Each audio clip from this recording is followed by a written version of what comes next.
About to walk inside Pharaoh Tutankhamun's final resting place. You know, King Tut. You don't have a torch, but at least you came with a flashlight. You walk down several flights of stairs and observe how the walls are carved in hieroglyphics and what looks like a spell. Those who take anything from this place will be doomed for life, the spell says. Even if you don't really believe it, this scares you a little bit. You find a huge stone door. Is it a trap? You manage to open it, but oh no, it's only an empty chamber. You check your map. It seems like you're heading in the right direction. After what feels like hours, you realize you must be trapped inside a labyrinth. You try to retrace your steps, but you can't find the door where you came in from anymore. That's it, you think to yourself. You've fallen for the Pharaoh's trap. What's worse, you didn't bring a lunch. Okay, so we've all seen Hollywood movies where the main character is exploring ancient ruins and faces some seriously dangerous traps, right? We've been told Egyptian royalty protected their final resting places with venomous scorpions and snakes, sliding doors that will trap you for life, and giant rolling boulders that will crush anyone on their paths. The thing is, were these traps truly real? Well, I regret to be the one to break it to you, but this is all fiction. These elaborate traps were too technologically advanced for ancient civilizations to pull off. That is not to say, however, that there weren't any traps at all. Ancient civilizations, like the Egyptians and the Mayans, are known for their practice of building entire monuments dedicated to the ones who had passed away. These structures would often reflect the position of person occupied in society. So, for the really important people, the VIPs of their times, massive monuments were built to host their bodies long after they were gone. Some of these civilizations believed that a person's life would continue on the other side of the veil. For that reason, a person would be buried together with the belongings of their current life. If they had a lot of money and power and stuff, that meant their resting places would be filled with riches and gold.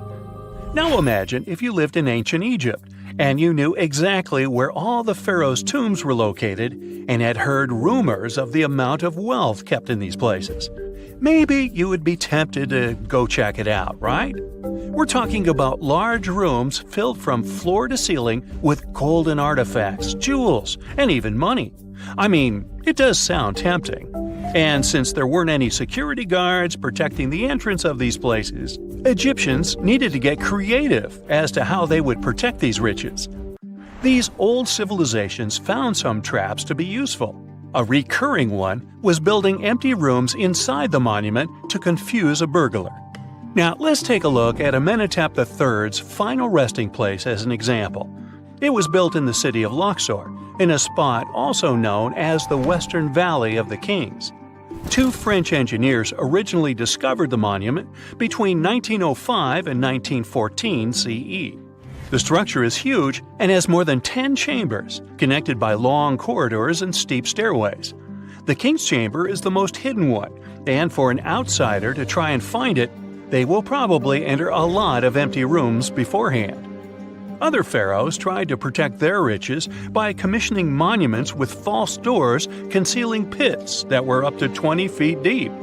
This way, an unwarned and unwanted visitor would be surprised by the deep hole on their way to the king's resting chamber. Alongside false doors, pharaohs made sure to build labyrinth-style corridors and false walls. This way, robbers could take hours or days before they found the king's real chamber. As to pits with poisonous snakes on them, if there were any reptiles inside these monuments, they probably got inside on their own, and would most likely not stay there for long. There is no way snakes would survive years and years without food inside these pits. So yes, another Hollywood-induced belief right there. If these traps seem boring to you, archaeologists did find an interesting deterrent in the final resting place of the Red Queen of Palenque in Mexico. Palenque was one of the most powerful Mayan cities in pre-Columbian Mexico, and the Red Queen was believed to be the grandmother of the last Mayan king, undoubtedly a person of immense importance to the empire. In her honor, a huge monument was built to keep her body after her passing. The discovery of the tomb itself was already thrilling. Archaeologists found an ancient monument when digging at the site back in 1994. The first thing they found was a room with a hidden door. Once they opened the door, they discovered a long corridor. Finally, at the end of this corridor was the Queen's Chamber. The team of archaeologists was beyond excited to unearth this chamber with the mummy of the Queen herself still inside it. They found her to be accompanied by her pearls, jade shells, and expensive rocks. But as the team explored the remains, they saw something rather strange. The room was filled with a red-colored powder. Researchers knew that the color red was important to the Mayan people, and that much of their clothing and buildings were decorated with this color. But they didn't understand why the queen was buried with this unknown red substance. After they took a sample back with them for further analysis, they discovered that the red powder was cinnabar, a very dangerous mineral. This powder, when inhaled, can cause, shall we say, severe health damage to a person. The team concluded that this could only be a trap for anyone trying to steal her riches. Okay, so dangerous powders might have worked as the most intense traps we've seen until now. But perhaps the cheapest way to keep out unwanted visitors was to advertise spells written out all over the monument. We'd probably laugh at these today, but back in the day, they were more or less effective. Spells usually said that the person who took anything from that place would meet a tragic fate. Some spells said that robbers would lose their houses in big fires or terrible floods. Other spells said burglars would have incurable and undiagnosed health issues, but they weren't really enough to stop people from taking any gold. There are some stories surrounding how these spells might have been real. One of them is from the famous British Egyptologist Howard Carter, the one responsible for unearthing Pharaoh Tutankhamun's resting place in the 1920s. After months of unsuccessful digging, Carter discovered the tomb's existence by chance. He found the entrance to a stairway right beneath the soil where he had been searching all those months. With the help of a team, he cleared the piles of sand blocking the stairs and discovered a doorway. The door had several royal symbols carved into it, and Carter knew this could only mean a very important person had been buried there. And he was right. With a chisel, he made a hole in the top left-hand corner of the doorway and lit his vision with the help of a candle. He couldn't believe what he was seeing, the reflection of several golden and jeweled items crowding the chamber before him. Lost for 3,000 years, Carter had just discovered the final resting place of King Tut. But the story didn't finish here. This discovery was accompanied by a series of unfortunate events that led people to believe it had something to do with the Pharaoh's spell. Carter himself mysteriously passed away just a few years later, and some of his assistants lost their houses in floods, just like one of the spells threatened. Some say it's just coincidental, as there's no real proof of these things being connected. Well, what do you think? Was this an effective trap after all? Before we get into the reason why and how there are pyramids all around the world, let's talk about some of the examples. I'll start with the Pyramid of the Sun in Mexico. These folks really knew how to build a city. Their well-planned urban center spanned over 7 square miles and boasted several pyramids. But the Pyramid of the Sun is the most impressive. This giant pyramid was built way back in 100 CE and is one of the biggest structures of its kind in the whole Western Hemisphere. It's so big that it's 216 feet high above the ground. If you ever find yourself in this ancient city, you won't be able to miss the Pyramid of the Sun. It's right there on the east side of the Avenue of the Dead, the city's main north-south street. To build this incredible pyramid, around 1 million cubic yards of material were used, including a special kind of red volcanic rock called hued tezontle. Impressive, huh? We don't know too much about the people who built the Pyramid of the Sun or its purpose. But archaeologists believe there was once a temple on top of it. When explorers went below the pyramid in the 1970s, they found a bunch of cool tunnels and chambers. In 2011, they even found a secret stash of clay pots, obsidian pieces, animal bones, human figurines, and a mask. Who knows what other secrets the pyramid is hiding? If you decide to see this one, you must climb the pyramid using the 248 uneven steps on the west side. Watch your step. Sudan got some pyramids too. Nubian pyramids aren't as big as the ones in Egypt, but they still got around 200 of them. These ancient pyramids have been home to the tombs of the pharaohs of the Meroitic kingdom for almost 1,000 years, who ruled Egypt from Nubia to the Mediterranean Sea. The pyramids at Meroe were constructed using granite and reddish sandstone. Oh, and did you know that Sudan has more ancient pyramids than Egypt? The Kushite pyramids depict the indigenous architecture and burial traditions of Nubia's Napata and Meroe kingdoms, which ancient Egypt influenced. Meroe, the burial site of over 40 queens and kings, is the most extensive Nubian pyramid site. The tomb walls depict mummified royals bedecked in jewelry, their wooden caskets containing bows, quivers of arrows, and other artifacts pointing to the Meroitic relationship and trade with Egyptian and Greek civilizations. So if you're looking for some ancient tombs to explore, you may consider skipping the crowds in Egypt and heading on down to Sudan. Let's fly to Iraq to see some more pyramids. Ziggurats have fancy receding layers and tiered temples. Instead of a smooth exterior, it has tiers like a cake. Perfect for all the important work and rituals that went on inside. You can find these towering structures scattered throughout Iraq and Iran, and they're a real testament to the power and skills of the people who built them. One of the biggest and most impressive ziggurats is the ziggurat at Ur. It's basically a giant rectangular pyramid that stands a whopping 70 to 100 feet tall, with 3 levels of terraces and a temple on top. Can you imagine how many baked bricks it took to build that thing? Try 720,000 for just the lower portion. This particular ziggurat was built for Sumerian king Ur-Nammu.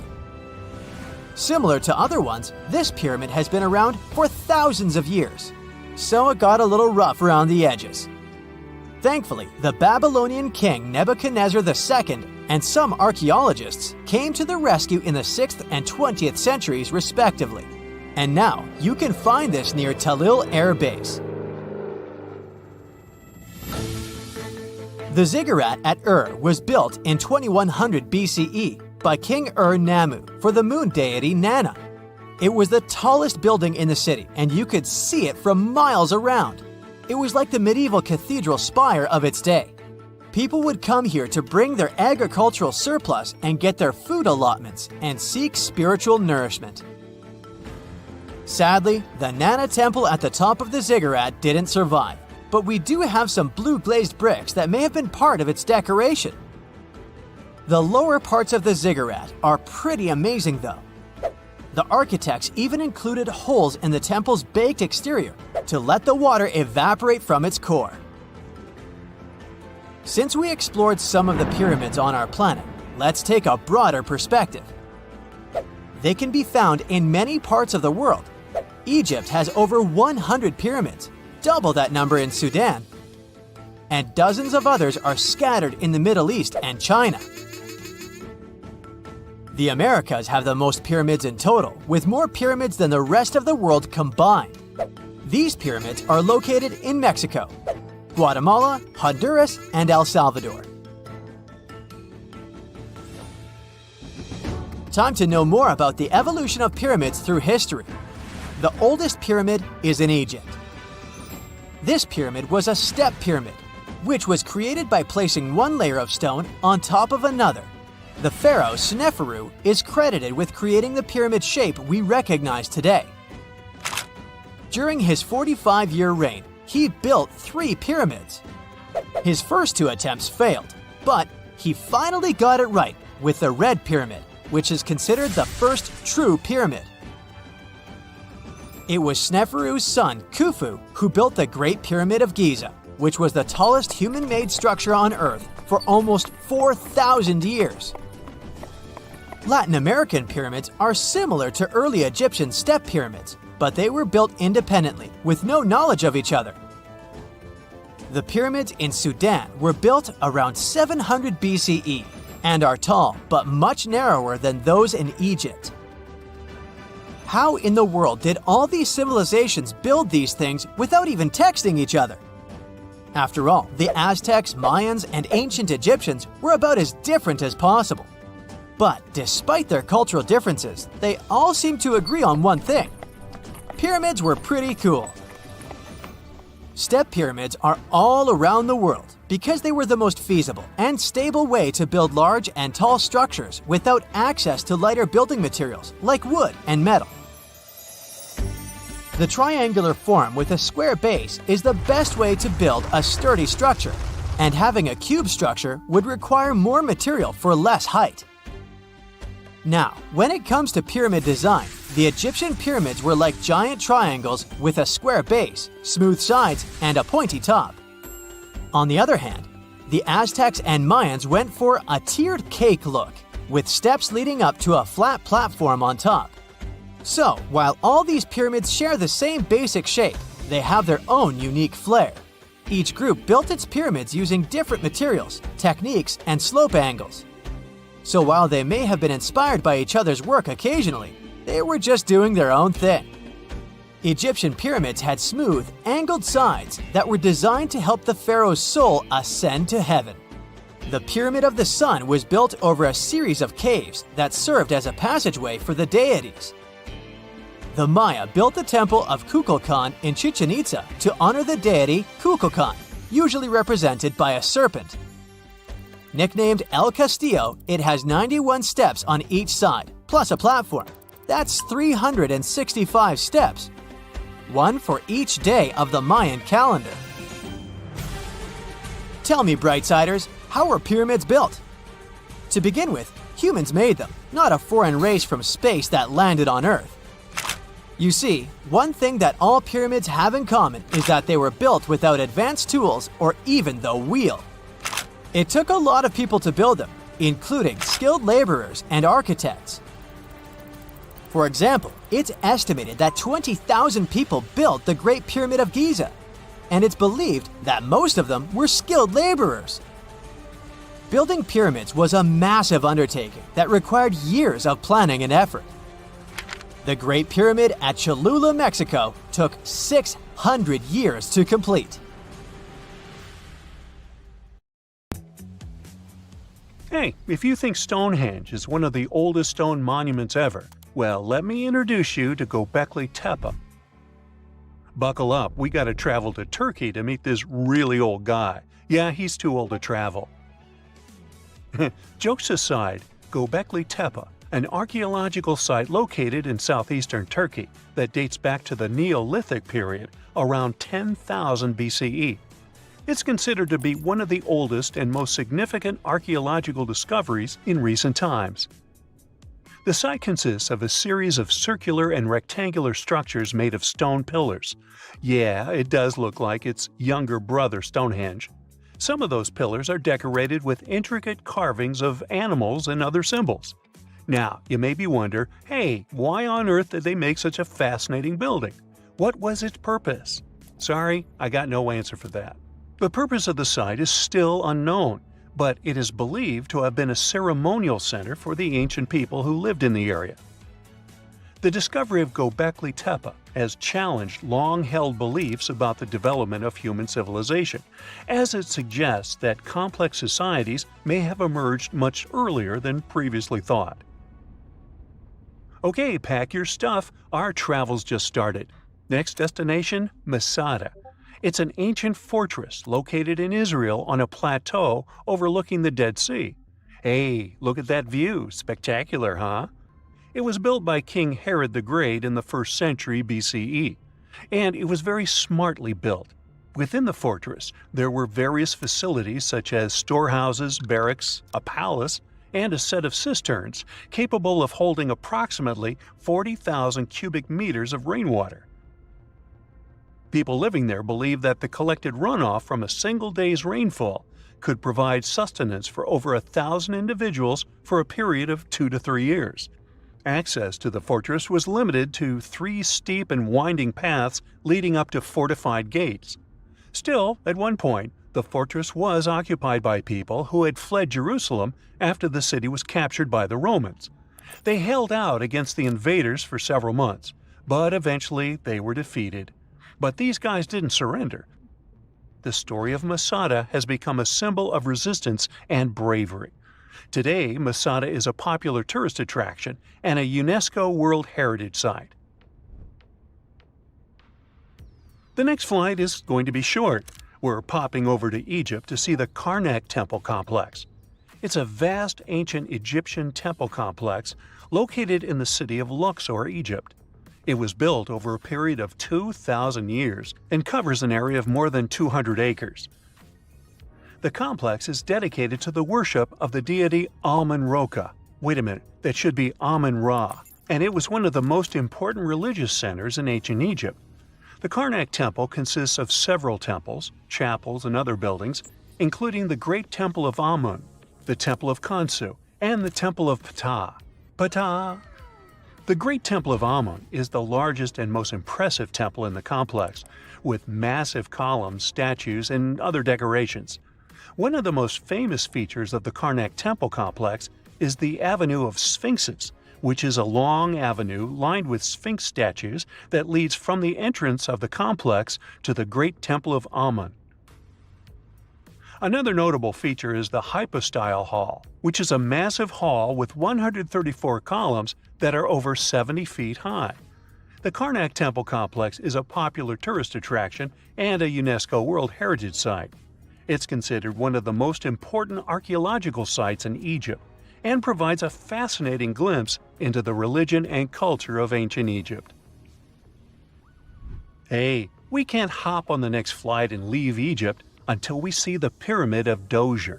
It has another name, by the way. It's also known as the Step Pyramid. This ancient Egyptian site is located in Saqqara. It was built during the 27th century BCE for the Pharaoh Djoser by his architect Imhotep, who is considered one of the most important figures in Egyptian history. People believe this pyramid is the first monumental structure built entirely of stone and is an important example of early Egyptian architecture. The pyramid originally stood at 203 feet tall and was surrounded by a complex of buildings and courtyards. It was constructed in 6 layers, each smaller than the one below it, giving it the distinctive step-like appearance. The pyramid was used as a burial place for Pharaoh Djoser and was surrounded by a vast necropolis that contained the tombs of many other important officials. The Grateful Dead? The Pyramid of Djoser has several renovations and additions over the centuries, including the addition of a limestone casing that covered the original step structure. However, much of the pyramid was destroyed over time, and today only the central core remains. Despite this, it remains an important archaeological site and a popular tourist attraction in Egypt. Alrighty, we're ready to move on. There's one more pretty recent discovery we gotta see today. The Tower of Jericho was only discovered during excavations in the 1950s and 60s. It's an ancient stone tower located in the city of Jericho in the West Bank. Just like Göbekli Tepe, this one is believed to be one of the oldest stone structures in the world, dating back to approximately 8000 BCE. The tower stands at over 28 feet tall. It's made up of 2 main sections, an inner tower and an outer tower, which are connected by a series of stairs. The purpose of the Tower of Jericho is not entirely clear, but it is believed to have served as a defensive structure or a watchtower. It may have also had religious significance, as it was located near a sacred spring. The Tower of Jericho is a significant archaeological site and has provided valuable insights into the early history of human civilization. It's open to visitors and is a popular destination for tourists interested in ancient history. Now, this ancient site even got attention from Netflix, and they made a movie where the action takes place in Mohenjo-daro. This site was a major center of the Indus Valley civilization in present-day Pakistan. Mohenjo-daro was one of the largest cities of the ancient world, with a population estimated to have been around 40,000 in its peak. Trust me, that must have been a crazy megalopolis back then. The city was notable for its advanced urban planning, with sophisticated drainage and sanitation systems, and its impressive architecture, including the Great Bath and the Granary. Mohenjo-daro was abandoned around 1900 BCE, and its ruins were only rediscovered in the 1920s. Today, it is a UNESCO World Heritage Site and an important archaeological site for the study of ancient South Asian civilization. We're heading to a teeny-tiny country that has quite an impressive history. Welcome to Malta. The Ziggurats temples are a Neolithic site located on the Mediterranean island of Gozo. They're probably one of the oldest freestanding structures in the world, dating back to around 3600 to 3200 BCE. The temples consist of two megalithic structures, each with multiple rooms and altars. The name Ziggurats means giant tower in Maltese, as people believe that only giants could have built such massive structures. The temples are believed to have been used for religious purposes and are considered to be an important example of prehistoric architecture. They were added to the UNESCO World Heritage List in 1980. Well, you must be pretty tired, but there's one more place we gotta visit today. Our plane is already landing in Armenia, and we're here to see the Temple of Garni. Look, this one is well preserved. This temple dates back to the 1st century CE. It was built by King Herodotus I as a dedication to the sun deity Mir. Sadly, the temple was destroyed in the 17th century during an earthquake, which is quite a common thing for this area, but it was later reconstructed in the 20th century. Today, it's a popular tourist attraction and is also listed as a UNESCO World Heritage Site. Have you ever seen a skyscraper that can change its shape? The creators of the F&F Tower in Panama City had a concept and only $50 million, which isn't a lot in skyscraper money. So they couldn't afford a mistake, and they finished a concrete structure with the 39 upper floors rotating 9 degrees around an axis from the first attempt without spending any extra time or materials. Dubai's rotating tower will look different every time you see it once it's finished. Each of its 80 floors will rotate 360 degrees individually around the center of the building. The lucky residents will be able to control that rotation, which means they can choose their view from the window. A complete lap should take about 90 minutes. And no, the tower won't be a huge waste of electricity. It will produce its own energy. Wind turbines between the floors will drive the rotations. If you've ever wanted to live inside a video game, book an apartment in the King Power Mahana Khan building. This pixelated skyscraper, around the height of the Eiffel Tower, is the tallest building in Thailand. The secret behind its looks is the horizontally and vertically divided glass windows. It took 5 years to finish this beauty, with over 200 apartments, a hotel, luxury shops, restaurants, and one of the most breathtaking viewpoints in the world. The Libyan International Building features one of the world's tallest artificial waterfalls, running right down its side. No worries, they only turn it on special occasions, and it uses a mix of recycled tap water and rainwater. When it started running for the first time, the non-informed locals even reported a huge water leak. The Cybertexture office building in Mumbai looks like a huge egg made of glass and steel. It was actually inspired by a vessel that, like our planet, has its own ecosystem. To bring down the heat levels inside, the architects chose the ideal orientation and added sun shading and an underground cooling system. The Marina Bay Sands in Singapore seems like a Stonehenge look-alike, but its architect claims that he was inspired by a house of cards. The horizontal one is balanced on the 3 vertical ones. They are 3 55-story hotels with restaurants, nightclubs, gardens, shops, museums, and movie theaters. The horizontal card is an infinity swimming pool with the best view of the city for up to 4,000 visitors. The pool hangs at the height of the 57th floor, and it feels like nothing is holding it. The dancing house definitely stands out among the more traditional architecture in Prague. The nickname for the house is Fred and Ginger. The stone tower symbolizes the famous dancer Fred Astaire, and the glass tower, his partner, Ginger Rogers. There's even imaginary hair on top of Fred's tower. 99 concrete panels support the dancing shape, all of them of different dimensions. Umeda Sky Building, twice the height of Big Ben, consists of 2 towers of glass and steel to the north of Osaka Station.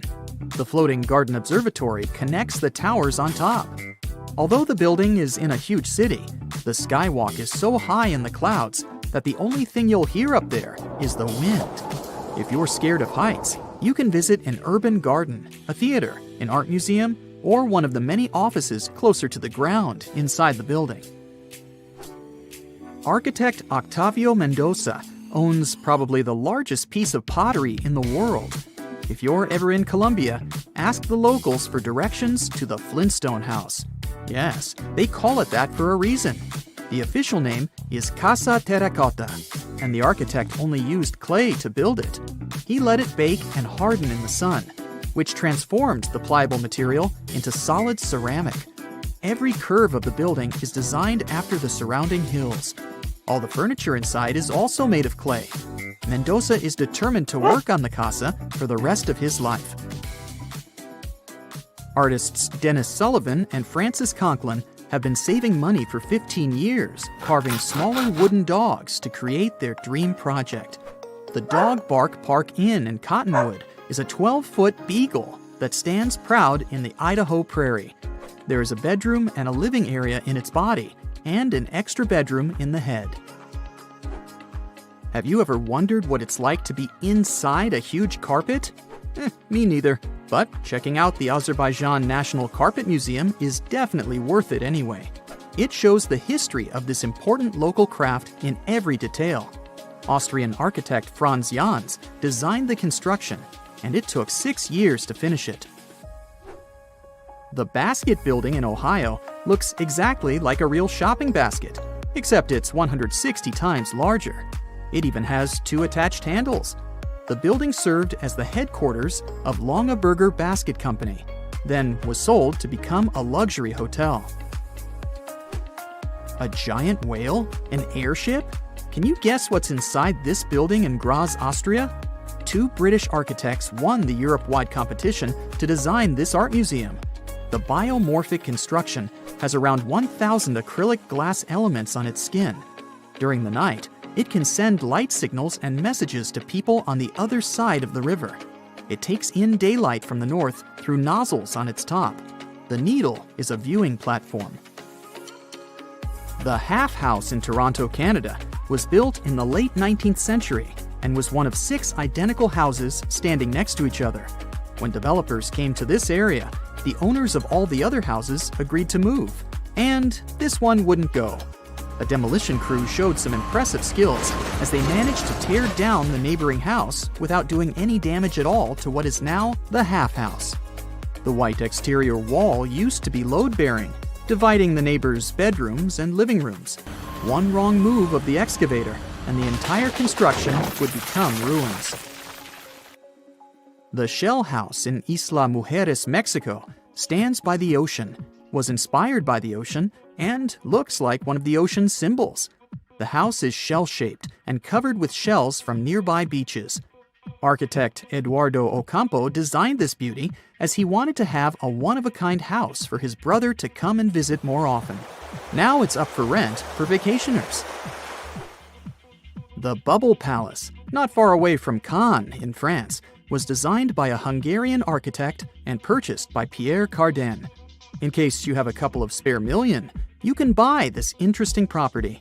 You'll get 10 bedroom suites decorated by contemporary artists, gardens, water ponds, a swimming pool, and a 500-seat outdoor auditorium with an awesome view of the Bay of Cannes as a bonus.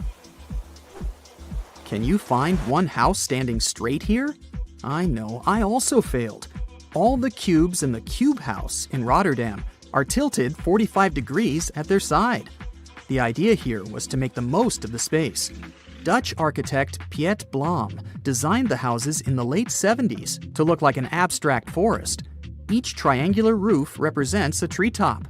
The houses stand at 3 floors tall, with an entrance on the ground floor, an open kitchen, and a living room on the first floor, as well as a bathroom with 2 bedrooms on the top floor.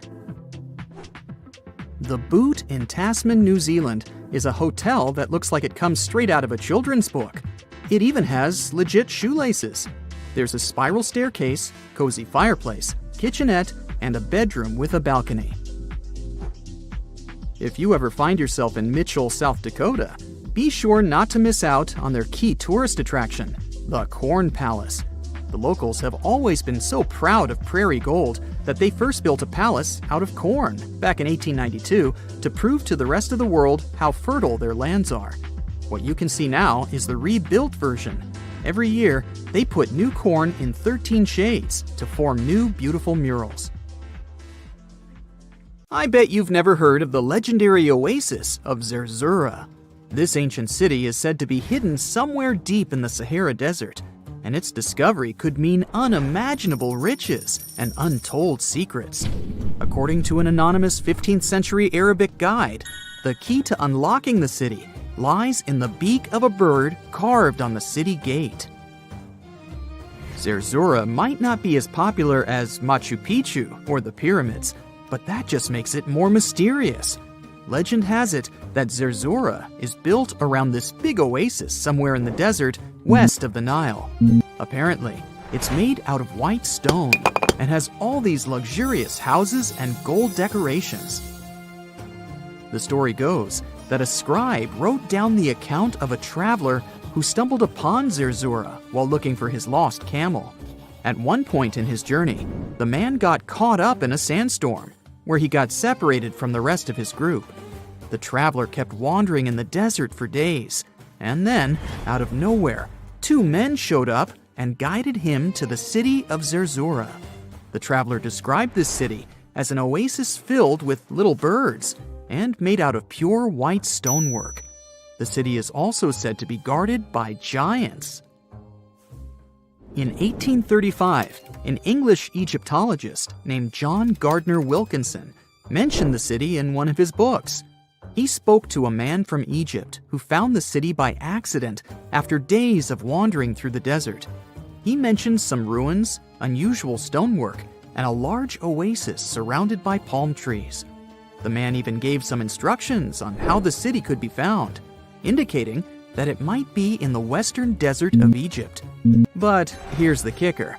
Even though a group of explorers went out to find Zerzura, they didn't succeed. At the same time, they did stumble upon a bunch of previously unknown oases. In the early 1900s, numerous expeditions were sent to find the city, including one with a fleet of Ford Model A trucks. But, alas, none were successful. Others say Zerzura did exist at one point, but not anymore. It's possible it was swallowed by the desert. It's believed that back in the day, the Sahara Desert was actually green.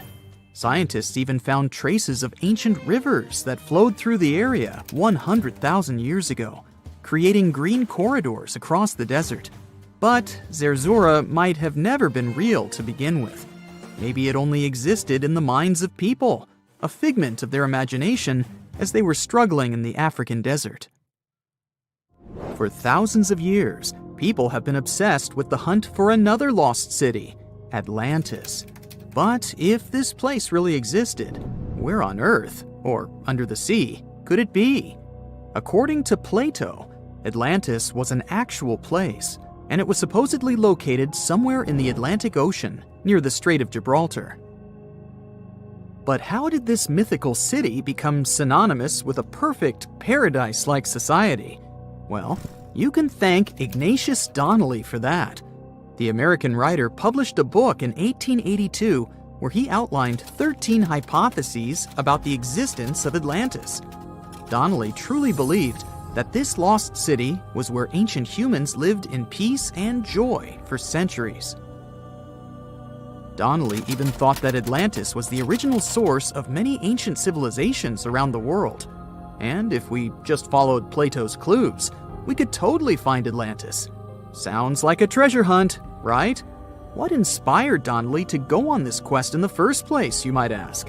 Apparently, an amateur archaeologist discovered the city of Troy, using Homer's The Iliad as a guide. Well, if Troy was real, then why not Atlantis?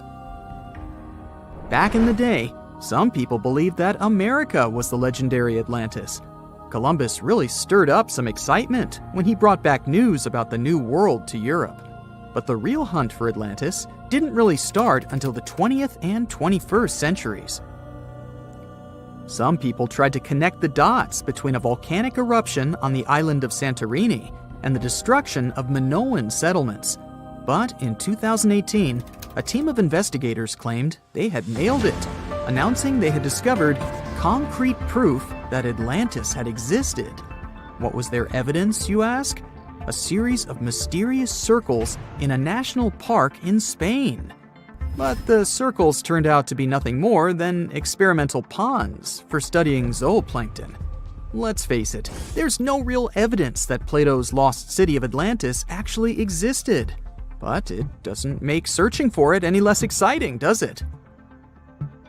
The Fountain of Youth isn't a lost city per se, but it is another mythical location that many have claimed to have stumbled upon over the years. Long ago, people were obsessed with the idea of living forever, or at least extending their lives as much as possible. Each culture had its own wild story, like the Greeks talking about a magic fountain that let people live longer, or Alexander the Great finding a river of paradise that could heal the wounded. Japanese legends spoke of hot springs that could make you young again, while the Caribbean locals talked about the restorative powers of the water in one of their own mystical lands. Explorers searched far and wide for these magical waters, but nothing. Probably the most famous of all was the story of the Spanish explorer Juan Ponce de Leon, who thought he'd found it in Florida. Now, Ponce de Leon was quite a character. He sailed with Columbus and became an important figure in the area now known as the Dominican Republic. He found gold in Puerto Rico and even became the island's administrator.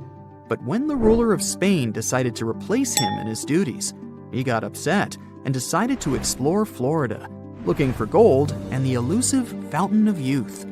He explored the Bahamas, but sadly, he didn't find any gold or magic water. He did, however, make his way to Florida. He explored the coast and even discovered the Gulf Stream. Unfortunately, his last expedition didn't go well, and he was wounded. But the legend of him searching for the Fountain of Youth lived on. Even though historians don't think he was really looking for the Fountain of Youth, thousands of people visit the Fountain of Youth Archaeological Park every year to try the sulfur-smelling water. It's the oldest attraction in Florida, which has been around since the 17th century. Some say the water has unusual properties, but I'll leave that up to you to decide after you visit this place. Norse mythology has its own mysterious land called Thule. It's said to be somewhere between Scandinavia and Iceland, where the sun barely shines and the cold bites hard. The folks there survive on a diet of millet, herbs, fruits, and roots, washed down with a grain and honey brew. As for its exact location, scholars can't seem to agree on it to this day. The legendary ancient Greek explorer Pytheas was said to be the first to stumble upon Thule during his quest for tin mines. He sailed his way up north, passing by Scotland, and after 6 long days of sailing, he reached Thule. The people there, according to Pytheas, were quite primitive, but that's no surprise since they were just simple farmers living off the land. They showed Pytheas where the sun set on the shortest day of the year. They also told him that in winter, the sun never rose at all, and in summer, there was no night. For many years, historians have been debating the true identity of this mythical land of Thule. Some say it's Iceland, while others claim it's Norway. A little bit of progress has been made recently with the help of a team of researchers. If their findings are correct, Thule might be the elusive island of Smola. That's farther south than any of the Norwegian islands that were on the list of contenders. It may be too soon to celebrate, but it does look like Thule has finally been found. You've just reached your perfect spot on a deserted beach. It's so quiet here that you start to doze off. But as you open your eyes, you are shocked. Wait a minute, is that an actual house that's just been washed up on the shore? It may sound like the beginning of a sci-fi novel, but not if you live near this beach in El Salvador. There's a mysteriously abandoned house there that looks as if it's just been washed ashore. How did this villa end up there? How long has it been here without anyone noticing it? This mysterious construction is 46 miles south of El Salvador's capital, San Salvador. Locals say the building used to be a hotel called Puerto Ventura. At the time it was built, its main attraction was the fact that it was really close to the sea. Unfortunately, the engineering behind it wasn't well planned out, all because locals didn't need any official permission to start the construction. The hotel was too close to the water and dangerously exposed to the elements. The Roman-style villa is now a mere 50 feet from the edge of the sea when the tide is low. It can only be accessed in the morning because later, the tides fill the first floor with salt water. What's now left of the hotel looks like the ruins of a two-story house. The front part is very impressive, with Roman-type pillars. It also has wide windows on the second floor. You can still see parts of the iron structures and remains of what used to be the gateway to the second floor. There are some bleachers at the top of the building. They're sometimes used by tourists.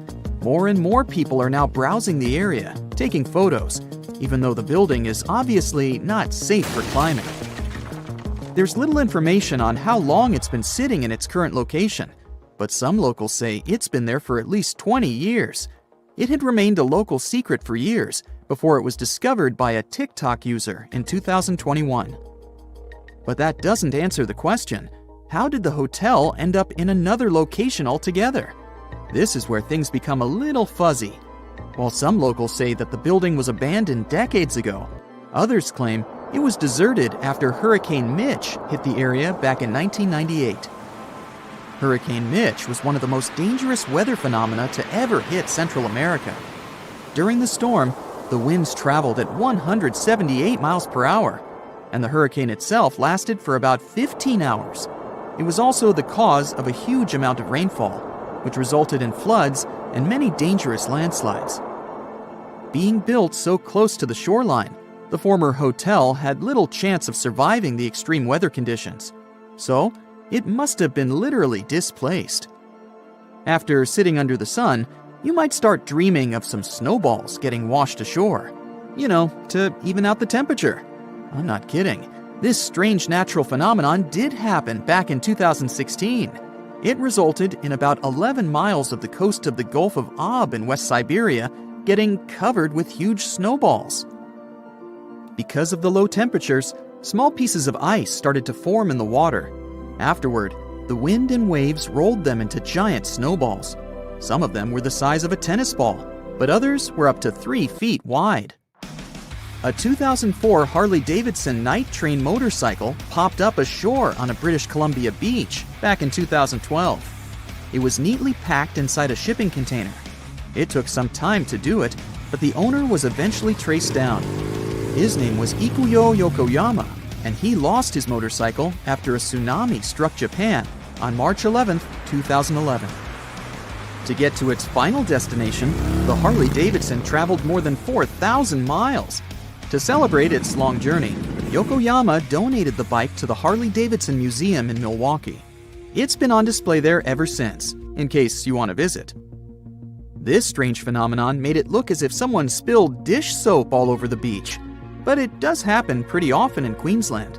Sea foam covers the shore there a couple of times each year. It mostly happens after a storm, when ocean waves move dissolved organic matter around. It's basically like a giant ice cream maker. After Cyclone Debbie back in March of 2017, Some beaches actually needed to be closed because of huge amounts of white foam. The wind even brought some of that foam to the nearby towns, making locals believe it was snowing. Would you be surprised to see a 6 by 6 foot rusty metal die washed ashore on your local beach? Because back in 2017, people in Coeur d'Alene in Idaho sure were. It turned out to be an old storage tank. Someone decided to spice it up a bit by adding some white spots to make it look like a die. In 1992, thousands of rubber duckies got stranded at sea after a large container ship that was transporting them was hit by a wave. As you can imagine, the ducks started popping up all over the world, in Hawaii, Alaska, South America, Australia, in Europe, and even in the Arctic. It's estimated that a couple hundred of those unlucky rubber ducks are still out there. Interestingly, they turned out to be very useful to scientists. Based on their movements, researchers can monitor the direction of water currents. If you happen to like dinosaurs, you'll be happy to know sea waters can also bring ashore some fossils. In 2018, a large dinosaur jawbone ended up on the coast of Lilstock Beach in Somerset, England. It used to belong to a dinosaur called Ichthyosaurus.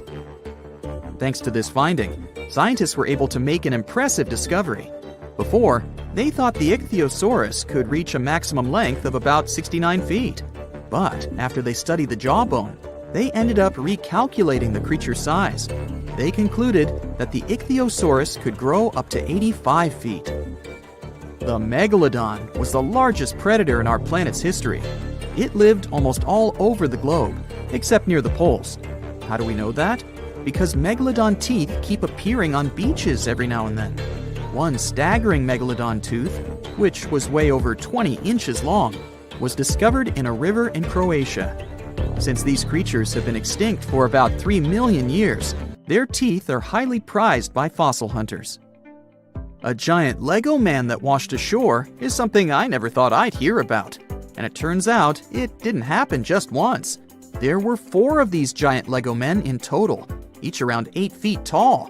One was found in England and one in the Netherlands, while the other 2 popped up in Florida and California. It was surely not a coincidence, and after some research, people found out that a Dutch artist was behind this. Ego Leonard started this project as a personal statement campaign. A short film was even made about this, and it was called No Real Than You Are. This sentence was written on each of the 4 Lego men put to sea. A bundle of over 50 letters was washed ashore in New Jersey on a beach in Atlantic Highlands back in 2012. It happened shortly after Hurricane Sandy had struck the area. A 14-year-old boy found the letters and gave them to his mom. She was so touched by them that she decided to carefully dry and return them to their owner. The letters were the correspondence of 2 people named Dorothy and Lynn. They were dated between 1942 and 1948. The last was written a week before their wedding. With the help of an online genealogy site, the woman reached Dorothy and returned the letters to the 88-year-old woman who was living in a retirement home. You're standing in the middle of a vast, empty desert in Saudi Arabia. But in the middle of that emptiness, 2 enormous mirrored skyscrapers rise side by side, in perfect parallel to each other. This isn't just some sci-fi concept, it's the Line, the centerpiece of Saudi Arabia's boldest urban project yet. Now, Saudi Arabia is already home to some of the most ambitious architecture in the world, from Riyadh's King Abdullah Financial District to the iconic Abraj Al Bayt Towers in Mecca. They've been working hard for years. But the Line is in a league of its own. This project was announced in 2021, and it is part of a larger vision for the country's future called NEOM, a $500 billion mega project designed to redefine how people live, work, and interact with the environment. I mean, what could go wrong, right? Well, I don't know. But Nadmi Al Nasser, the longtime chief executive of the ambitious project, has recently departed. Suspicious. Even more so because NEOM's statement issued soon after did not give any plausible reason for his departure. Then, the Line project itself was originally expected to cost around $200 billion. But by 2024, that number had skyrocketed. to a mind-blowing $2 trillion. That's about twice Saudi Arabia's entire GDP. And if you ask independent experts, they think it could end up costing even more. At first, the plan was to build about 10 miles of the project and have 1.5 million people living there by 2030. By now, the expectations are way more modest. Only just under 1.5 miles are likely to be done by 2030, with fewer than 300,000 residents. The project has come across a lot of problems along the way. Engineering issues and management problems have caused major delays, and progress hasn't been as fast as hoped. And now, let's figure out what exactly is the Line. It's a literal city made up of 2 parallel skyscrapers, each towering 1,640 feet high. That's higher than almost all the tallest skyscrapers in the world. These skyscrapers are 656 feet wide and stretch for a mind-boggling 106 miles across the northwest of Saudi Arabia, right near the Red Sea. The most astounding thing? The entire city is actually within this one structure. There are no cars, no roads, no emissions. But we'll go into detail a bit later. The complex is supposed to house 9 million people, and all of this running entirely on clean energy. Such a project aligns perfectly with Saudi Arabia's ambitious Vision 2030 plan. The outside of the skyscrapers will be covered in mirrors that will reflect the surrounding desert landscape, creating an almost seamless blend between the city and its surroundings. Inside, there will be lush parks, cascading waterfalls, flying taxis, and even robot helpers to take care of everyday tasks. They're also planning to make an artificial moon as part of the city's design. One more thing that makes the Line so unique is its design. Unlike traditional cities that spread out horizontally, the Line is vertical. Everything, homes, offices, parks, schools, shopping centers, are stacked on top of each other in layers. This means that residents won't need to travel long distances to get what they need. In fact, the designers promise that all amenities will be within a 5-minute walk from anywhere in the city. And while it's compact in width, the city's vertically layered structure means it can comfortably fit all 9 million residents, while leaving plenty of room for parks, natural spaces, and modern conveniences. There's even a plan for year-round climate control, keeping both indoor and outdoor spaces at comfortable temperatures, no matter how harsh the desert weather gets. Of course, even with everything close by, people will still need to get around the city. Worry not, the Line has it covered in the most futuristic way possible. It features a high-speed train system that will travel from one end of the city to the other in just 20 minutes. That's 106 miles in 20 minutes with only 4 stops along the way. Imagine being able to get anywhere in the city faster than you could drive across town in most places today. Besides the train, the Line will also have autonomous vehicles. Those will be cars and shuttles driving themselves with the help of advanced technology. They will handle everything from parking to going around obstacles. Even cooler, in the Line, every car, train, and any other piece of infrastructure will be connected in a huge network called the Internet of Things. Sensors and real-time data will allow traffic to flow smoothly, preventing delays and reducing congestion. They first spoke about the NEOM project in 2017. Besides the Line, NEOM is supposed to include an octagon-shaped floating industrial city and a posh mountain ski resort. There, Saudi Arabia will host the Asian Winter Games in 2029. Plus, there will be the world's largest green energy plant, which will make the region self-sufficient and sustainable. The goal of NEOM is to attract people from around the world, not just to visit, but to live there. Residents will even be given their own identity, Neomians. Not everyone thinks this construction is a good idea. Some urban planners and architects have pointed out pretty big flaws in the city's straight line layout. You see, in a regular city like Johannesburg, which covers way more ground than the Line, 2 random people are usually only about 20 miles apart. But in the Line, the average distance between 2 random people would be 35 miles. That's almost double, even though the line's overall area is way smaller. This setup could make it harder for people to connect socially and might be a pain to navigate, even with a high-speed train zipping through it. Now, they promise that every resident will have everything they need within a 5-minute walk, but there are doubts too. People wonder if living in a super compact, stacked-up design might end up feeling claustrophobic or even too much to handle. As for the whole mirrored exterior idea, it looks pretty cool in renderings, but there's an opinion it could actually mess with the environment.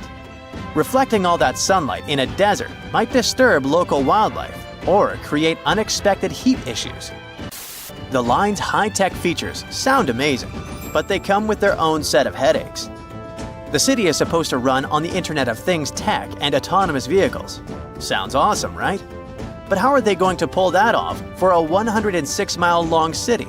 For things to run smoothly, every piece of tech, cars, trains, infrastructure, needs to be perfectly in sync, sharing tons of real-time data. If there's even a tiny glitch, it could throw a wrench into daily life for millions of people. Then there's that high-speed train. It does sound like a dream, but actually building and keeping it running in the middle of a desert is not so easy. The heat, shifting sands, and wear and tear on the tracks could cause big delays and rack up costs pretty quickly. People around the world are questioning if the line is even doable. The first inhabitants were supposed to start living there by 2030, but there are reports about scaling the project back, so that deadline feels like a big stretch. There's also a sustainability issue. The line is supposed to have zero emissions and 100% clean energy. But building something so massive is bound to take tons of resources.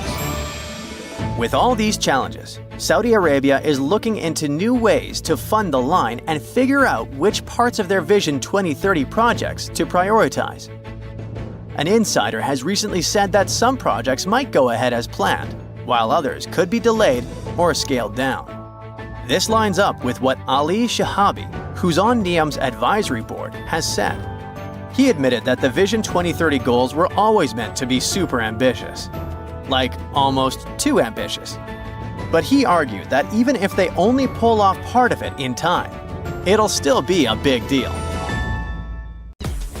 Is the Big Apple getting a little too heavy for its own good? A recent study revealed that New York City is sinking. And get this, it's all because of those towering skyscrapers. Apparently, the whole event is called subsidence, which is when the Earth's surface settles bit by bit, or suddenly sinks. Soft sediments shifting and the weight of the city itself are the culprits behind this sinking sensation. Now, don't get too alarmed.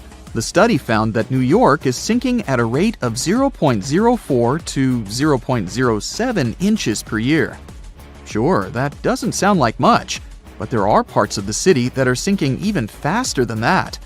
This sinking situation could cause some trouble for the city, especially since it's already pretty low-lying and home to over 8 million people. So it's important that local authorities come up with some strategies to tackle the growing flood risk and rising sea levels. Although, I'm not sure building giant seawalls is the way to go. We might need to get a little more creative than that. Geologists want to make sure we're all aware that building more high-rises near the coast, rivers, or lakes could contribute to future flood risks. So we really need to think twice before we start constructing skyscrapers left and right. In recent studies, scientists calculated the total mass of all the buildings in New York City, over 1 million of them, and it adds up to a whopping 1.68 trillion pounds. Talk about a heavy load. Now, they didn't include the weight of the roads, sidewalks, bridges, and other paved areas, so you can only imagine how much more weight is added to the city. But hey, even with these limitations, the researchers did a pretty good job of accounting for the complex geology beneath New York, including the sand, silt, clay deposits, and good old bedrock. They found out that certain types of soil, like clay and artificial fill, are more prone to subsidence. On the other hand, Bedrock stays pretty firm and keeps those skyscrapers in place. So at least we don't have to worry about the Empire State Building taking a dive anytime soon. Comparing their fancy models with satellite data, the researchers created a map of the city showing where the sinking is happening. And guess what? The increased urbanization and all that groundwater pumping and draining are only making things worse. It's high time we start protecting our resources, don't you think? I wouldn't start packing my bags just yet. New York isn't the only sinking city out there, you know. Jakarta, the capital of Indonesia, is facing some serious sinking action too. In fact, parts of it could be underwater by 2050. That's like a real-life Atlantis situation. Over 30 million people in Jakarta are now deciding if they should relocate the entire city. If there's a city out there we should worry about sinking, that's Venice for sure. But why is it so eager to take a dive, you might ask? Well, let me tell you the complex truth. You see, Venice decided to set up shop on a marshy lagoon with shoddy foundations. As time went by, the ground underneath just couldn't hold it together and started compacting like a squished marshmallow. On top of that, the city's been slurping up groundwater like it's going out of style or something. The cherry on top of this mushy cake is that the sea levels have also been slowly rising. And guess what? Those sneaky plate tectonics are having a laugh by shoving the Adriatic plate under the Apennine Mountains, giving Venice an extra push downward. Someone had the bright idea to stop pumping groundwater, thinking they could stop the sinking shenanigans. But hold your gondolas. A new study revealed that the sinking hasn't completely stopped, just slowed down a bit. It turns out the whole area is tilting ever so slightly to the east, with Venice perched on the slightly higher end. You must be wondering how much Venice sinks in a year, right? Brace yourself for this shocking revelation. It's sinking at a rate of about 0.04 to 0.07 inches a year, similar to New York. At this pace, in the next 20 years, it could sink a whopping 3 inches below sea level. To avoid turning into a Venetian fishbowl, locals are frantically building special barriers to keep the water from crashing into the lagoon. But don't hold your breath, because this project has had more delays than you'd expect. Oh, and have you noticed that charming old-style vibe in Venice? It's not just because they're fans of the vintage look. Those salty waters have been wreaking havoc on the buildings, thanks to the water levels constantly breaching the original damp-proofing. Now the water's cozying up to the masonry, and the ground floors of many apartments are no longer safe enough to live in. Now, when will Venice take a dive into the abyss? It's hard to say for sure. Subsidence and rising sea levels are as slow and unpredictable as a turtle in a marathon. But experts have playfully warned that if things continue as they are, Venice could be doing the backstroke beneath the waves by 2100.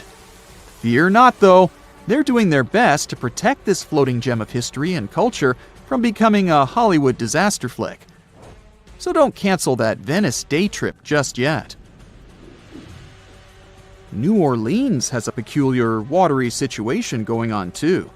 You see, this lively place was initially built just a smidge above sea level, and now it's gradually sinking. Back in the day, when an area of the city called the French Quarter was just popping up, folks had to make do with what they had. They scored the best land they could find, but it was only about 10 feet above sea level. And let's not forget, the rest of the city is as flat as a pancake, with the areas around the French Quarter being just a hair lower. Now, even though they knew they were up against some soggy odds, the resourceful New Orleans residents did their best to elevate their houses above the flood-prone land they chose as their home. There's more. The ground beneath New Orleans is as wobbly as a plate of Jell-O. Architects had to keep things short and sweet because they feared the soil couldn't handle the weight of taller structures. they played it safe, sticking to 2 or 2.5 stories. Here's where it gets interesting. The city installed a fancy drainage system in the 1900s, thinking it would solve their water woes. And while it did help with the marshes and all, it inadvertently sucked the life out of the soil. Yep, the ground was left high and dry, without enough sediment and water to keep it steady. As a result, those former marshes sank as if they were in a quicksand competition. By the 1930s, things got even more topsy-turvy. 1/3 of the city was below sea level, and by the time Hurricane Katrina made its grand entrance, that number skyrocketed to around 50%. Oh, and here's the icing on the cake. Sea levels decided to join the party, rising faster than a helium balloon. So now, not only is New Orleans sinking, but the surrounding area is also at various degrees below sea level. So, what can we do about all these sinking cities? Well, for instance, we could manage our water consumption a bit better. We can't just keep sucking groundwater out of the earth like there's no tomorrow. We've got to find new ways to quench our urban centers' thirst. Think about it. We could purify surface waters, or even turn salty seawater into a sweet solution. Of course, we'll need a boatload of energy to make it all work. Speaking of great urban water management, let me tell you about a town in Denmark called Nye. These guys have got it all figured out. They collect rainwater and use it to supply their toilets and washing machines. Talk about resourcefulness. Now that's what I call a splash of genius. Back in the 12th and 13th centuries, Bologna used to look like modern-day Manhattan. No one knows exactly how many towers resembling skyscrapers it used to have, but the most likely number is at least 100.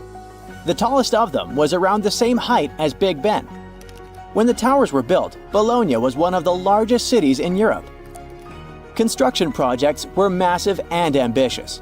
Someone built cathedrals and town halls, and the richest noble families also erected towers, possibly as a symbol of status and wealth. There was no place in the city center to build grand castles, so they had to go up with the construction. They didn't actually live in those towers, but in smaller structures next to them. The towers served for defensive purposes. It took between 3 and 10 years of work to build one tower, and it was a really tedious process. Each of them had a steady foundation deep underground and a base made of big blocks of selenite stone. The rest of the tower was becoming thinner and lighter the higher it went. In the 13th century, they demolished many of the towers, and others just collapsed by themselves. Some of them were later reused as city towers, shops, or residential buildings. Now you can see only 22 towers still standing in the center of Bologna. 2 of them have become the unofficial symbol of the city, mentioned in every guidebook. Another historical surprise coming from Italy is that gladiators weren't only male. Gladiatrix were rare, but they did exist. There's evidence that several women took part in Rome's public games. In ancient texts, these women were often called ludia, or mulieres, but not ladies. Some scholars think it means that it was mostly lower-class women in the arena. The term gladiatrix wasn't used in ancient times. It was first coined in the 1800s. Women who chose to become gladiators seemed to do so for independence, fame, financial rewards, and probably debt remission. They were most likely honored like male gladiators. All this was a bit tricky to accept in Roman society at that time, and women's roles in it. At the beginning of the current era, the Roman Senate passed a law prohibiting free-born women under 20 from taking part in arena games. Emperor Septimus Severus banned all women from the arena in the year 200 of the current era. He was probably afraid that women might want to compete in the Olympic Games. It would seriously mess up the existing social order.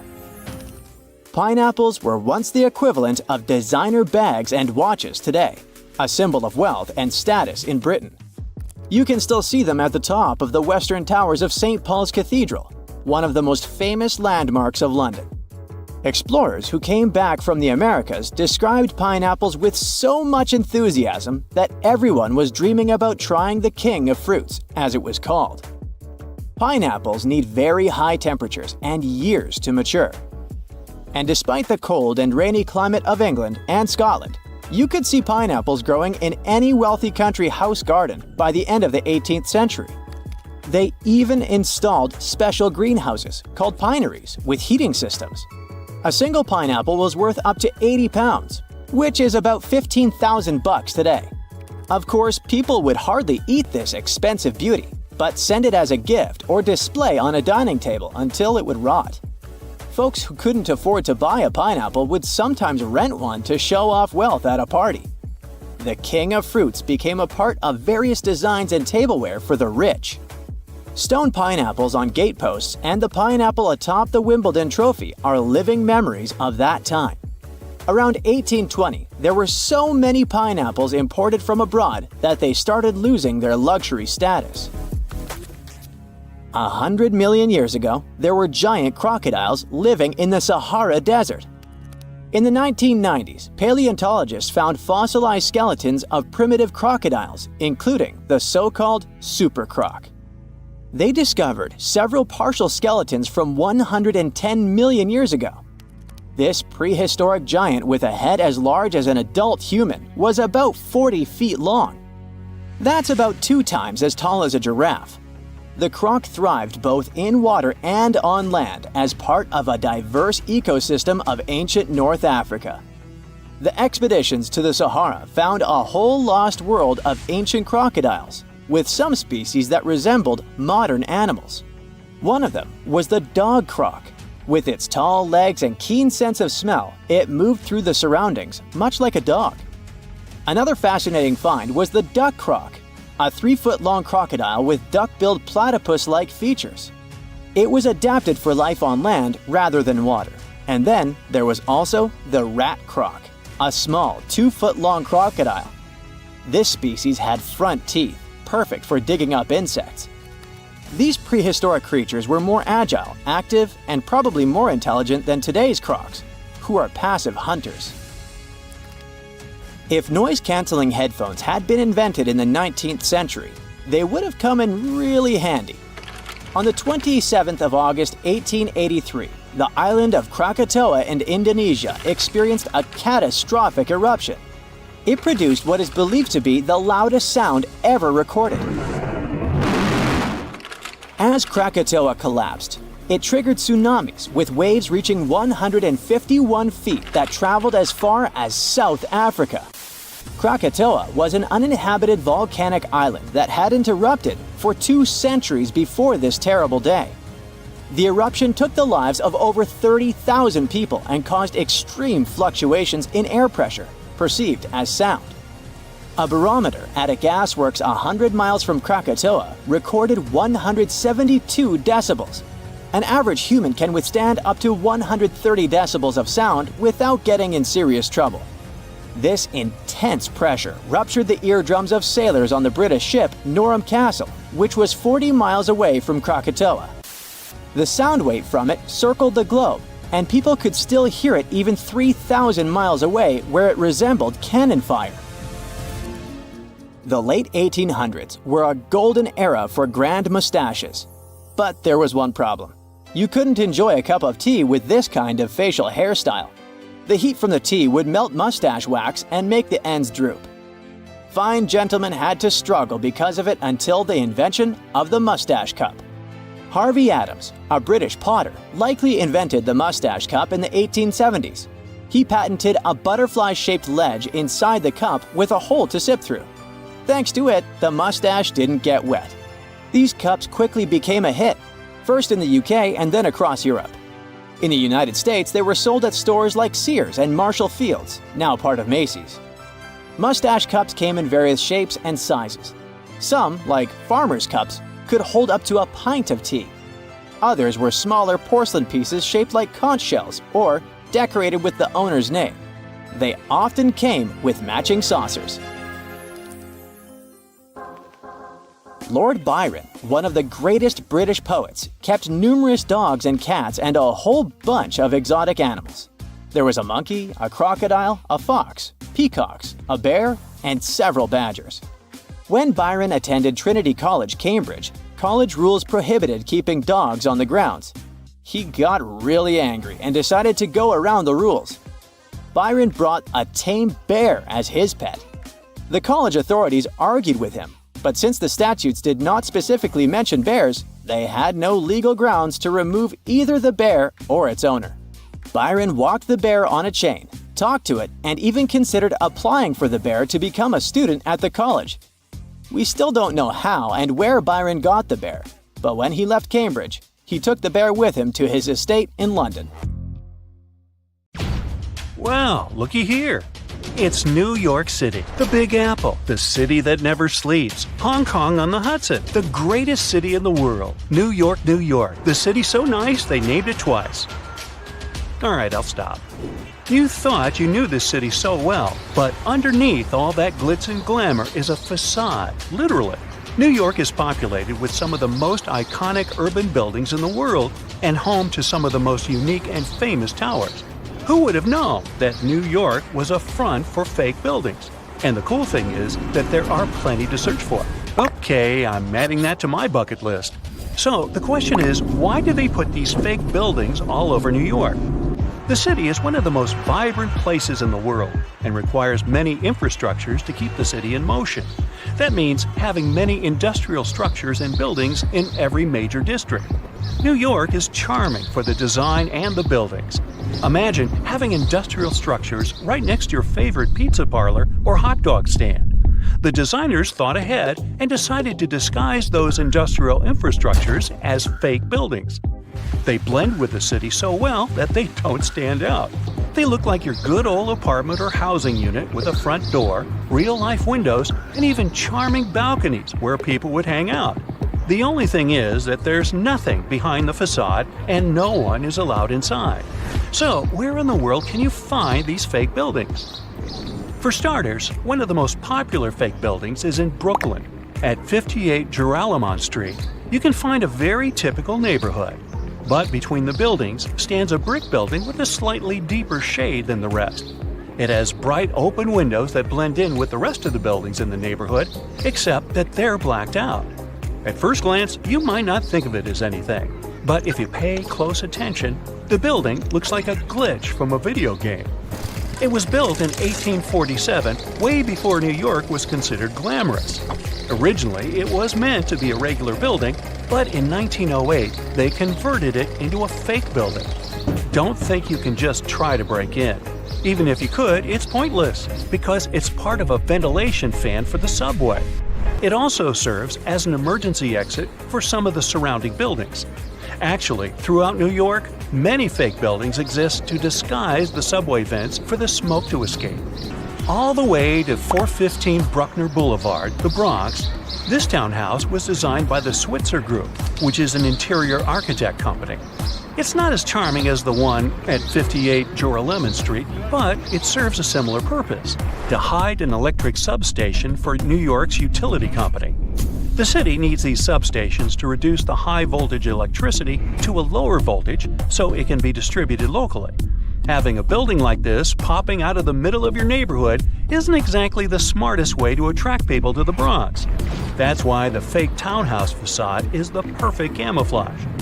Now, some of these fake buildings don't really hit the mark and stick out like a sore thumb. The people of Manhattan describe the Mulberry Square infrastructure as a complete clunker. After plenty of redesigns and back to the drawing board meetings, the result is still not pretty. The locals compare it to a concrete box. They created windows without glass, which doesn't allow the building to blend in with the rest of the neighborhood. But it beats a typical subway ventilation plant either way. There are just so many places to visit and cross off your bucket list. But if you live in China, you can literally stay in the country and visit many iconic cities around the world. The replica cities began when the Chinese economy started booming in the early 90s. They wanted the lifestyle of the rich and famous without wanting to leave their country. They can be comfortable eating their local food and get the feeling of being abroad. The Chinese province of Guangdong has an identical copy of the historical Australian alpine village Hallstatt. The real Hallstatt is centuries old and one of the most charming places to discover. The local people of Hallstatt also had no idea that their home was being built in China. Some people thought that this was controversial, probably because it cost around $940 million to build it. Paris is undoubtedly one of the most charming cities you could ever visit. Its rich history and vibrant culture are enough to catch the first plane to go there. For residents of Tianducheng, that's something they can do anytime they want. The city is also known as Sky City and has a replica of the Eiffel Tower that looks eerily like the iconic one in Paris and built buildings to match the city's visual charm. One of the main things that will break the charm is the farmland surrounding the city.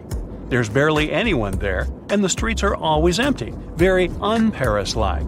Still, you can find some nice fountains and statues scattered along the streets to give it some spirit. There's laundry hung everywhere, even on the trees. The picturesque fountains are dry and many apartments are empty. Only a few stores are open for business. Even though this looks like a fake city, it's quite real. Some people live here because it's more affordable than other places. 2 hours away from this town is another version of Paris's Pont Alexandre III and a carbon copy of London's Tower Bridge, but with 4 towers instead of 2. Hey, such a bargain! You can also visit the closest thing to Italy, but this time you can go shopping.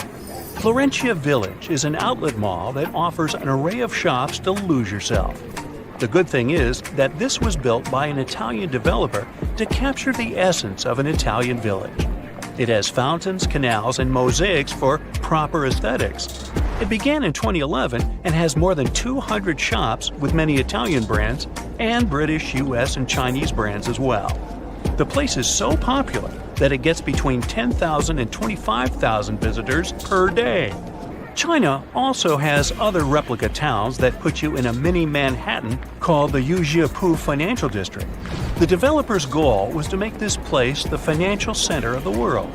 It was complete with the right landmarks, like the Rockefeller and Lincoln Centers, but the project was halted in 2019, leaving it mainly empty. You can find a typical English town with cobbled streets, Victorian homes, and restaurants that make Thames Town. This place was meant to recreate a European lifestyle fantasy without leaving Shanghai. China also has a Dutch town that has some elements of Amsterdam with windmills and famous canals. They even decided to copy some of the landmarks, like the Netherlands Maritime Museum. Here's a bonus story of Lebanon's thinnest building built out of a dispute. It's the story of 2 brothers who both inherited unequal plots of land. One of the brothers happened to get a very thin plot of land and couldn't help but be jealous of his brother's nice plot of land. He wasn't pleased. Both of the lands overlooked the Mediterranean Sea in a lively neighborhood of Beirut. So it's no wonder that both brothers couldn't agree on how they should develop their lands. It was obvious that the brother with the most land could build a proper building. The other brother had to improvise. He decided to obstruct his brother's property by constructing a thin building enough to only fit 14 feet at its widest and 2 feet at its most narrow. It was constructed in 1954, and the locals of the area know it as the Grudge. The crazy thing is that the place was once habitable with many visitors enjoying their stay. It's not easy to live there, but it's part of living the experience. The building is still standing, but is empty. So you're having breakfast at home and wave at the passengers of a plane passing by your house. Another one.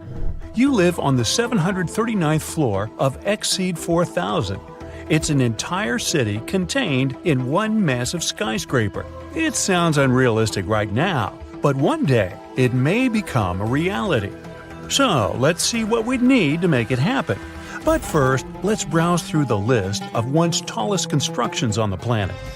The Great Pyramid of Giza, originally standing at 481 feet, used to be the tallest structure ever built by humans for over 3,800 years.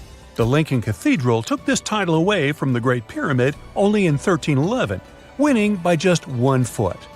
Then, the Washington Monument became the new champion. As people were starting to use steel more and more, the Eiffel Tower became the tallest construction in the world. Then followed the Empire State Building. It didn't keep the title for long, with more and more skyscrapers built across the world. Let's fast forward from here to the current record holder, the Burj Khalifa. It has 163 floors and stands twice as tall as the Empire State Building and around 3 times taller than the Eiffel Tower. On a clear day, you can see it from a distance of 60 miles. It takes a whole 1 minute in a high-speed elevator to get from the ground floor to level 124, where one of the observation decks is located. It took 6 years to finish this beauty, which became one of the symbols of Dubai. Speaking of its location, if you've ever tried building something in the sand, you know how hard it is to make the construction stable. The engineers had to drill 192 holes under the 110,000-ton concrete foundation of this massive construction. They also brought millions of tons of sand from Australia. Yes, they brought extra sand to the desert because the local sand gets doughy, almost like snow, in endless dust storms. The Australian sand is less smooth and has turned into a perfect base for the building. Thanks to the friction between concrete and soil, these piles don't move at all, and the foundation remains solid. Now, the same architect designed another building that is supposed to become the new record holder. The Jeddah Tower in Saudi Arabia is supposed to be almost 600 feet taller than Burj Khalifa. Once finished, the construction, made of 80,000 tons of steel, will host the world's highest observatory. Jeddah Tower will have 59 elevators, and some of them will be double-decker ones. The bottom third of the skyscraper is supposed to be office spaces. The next levels will host a luxury hotel, and the remaining 167 floors will be reserved for apartments. The narrowing silhouette of the building is supposed to help it withstand winds and gravity. The base will definitely be extra wide to make the entire construction stable. Only 1/3 of the building has been finished so far, and construction has been frozen for an unknown period of time. The reasons for this decision don't have to do with geology or climate. Humans have learned to deal with all kinds of soils and conditions. For example, if we want to build our future skyscraper in a seismically active zone, we'd need to make it flexible. Piles can hold the weight of the building, but the concrete pad would stand on huge springs. During an earthquake, the ground will shake and move from side to side, but the springs will dampen and compensate for the movement, so the building will stay in place. The wind is another problem for skyscrapers. The taller the building, the more the wind's affected. That's why most skyscrapers are built to be able to sway in the wind or have holes to allow the wind to pass through instead of crashing against the building surface. So, in theory, if you have the right materials and enough funding, you can go as tall as you want. All you have to do is expand the base to make your construction stable. Now, because our planet is spherical in shape, you'd have to stop at some point. But even a base of that size would be enough to hold a skyscraper higher than Mount Everest itself. Exceed 4,000 building would stop halfway in that race, at a height of 45% of the world's tallest peak.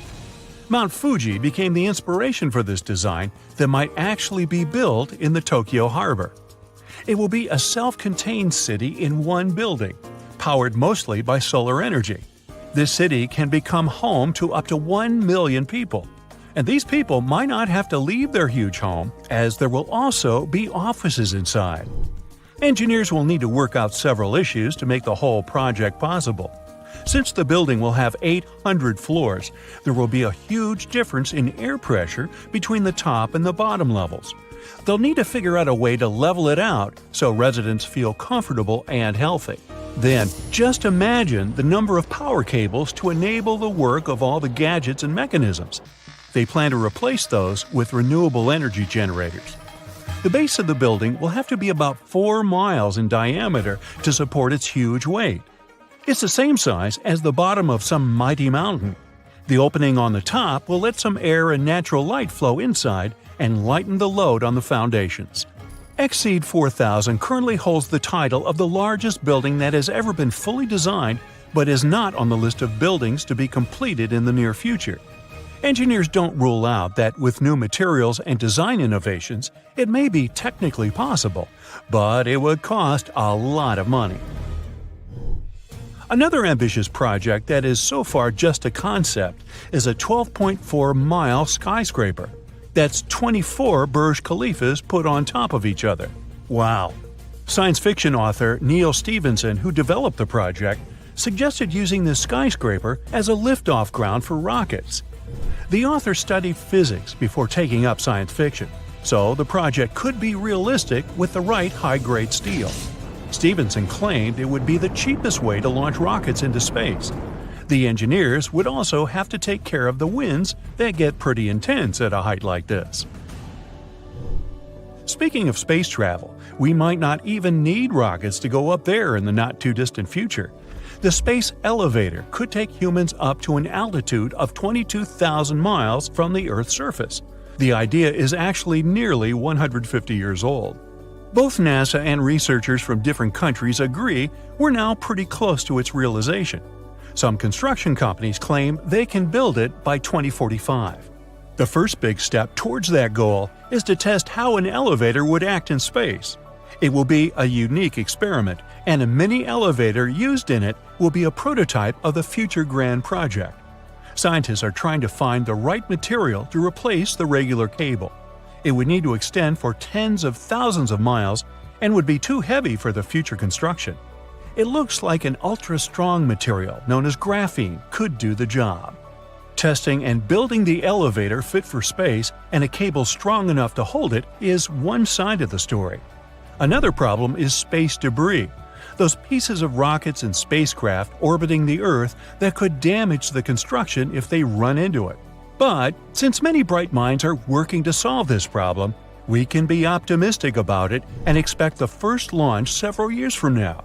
It will open up a whole new era of space exploration, as going up there will become a matter of pushing just one button. Woohoo! The Amazon River travels through 9 South American countries at a length of over 4,000 miles. Still, it's impossible to cross it by a bridge.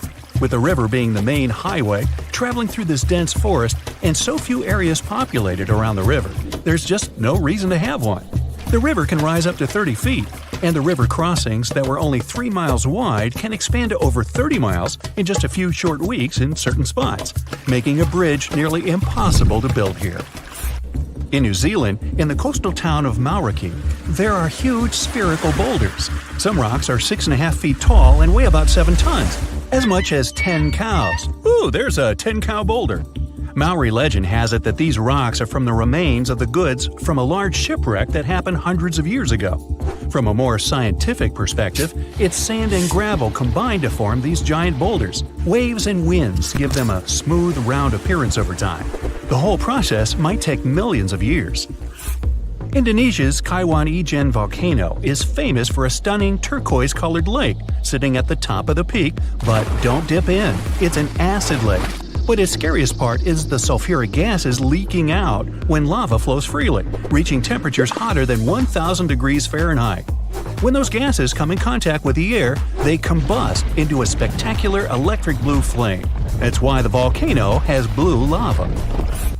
The island of Surtsey, south of Iceland, was formed over 50 years ago by a volcanic eruption. It all began back in 1963 when a powerful volcanic eruption created one of the youngest islands on the planet.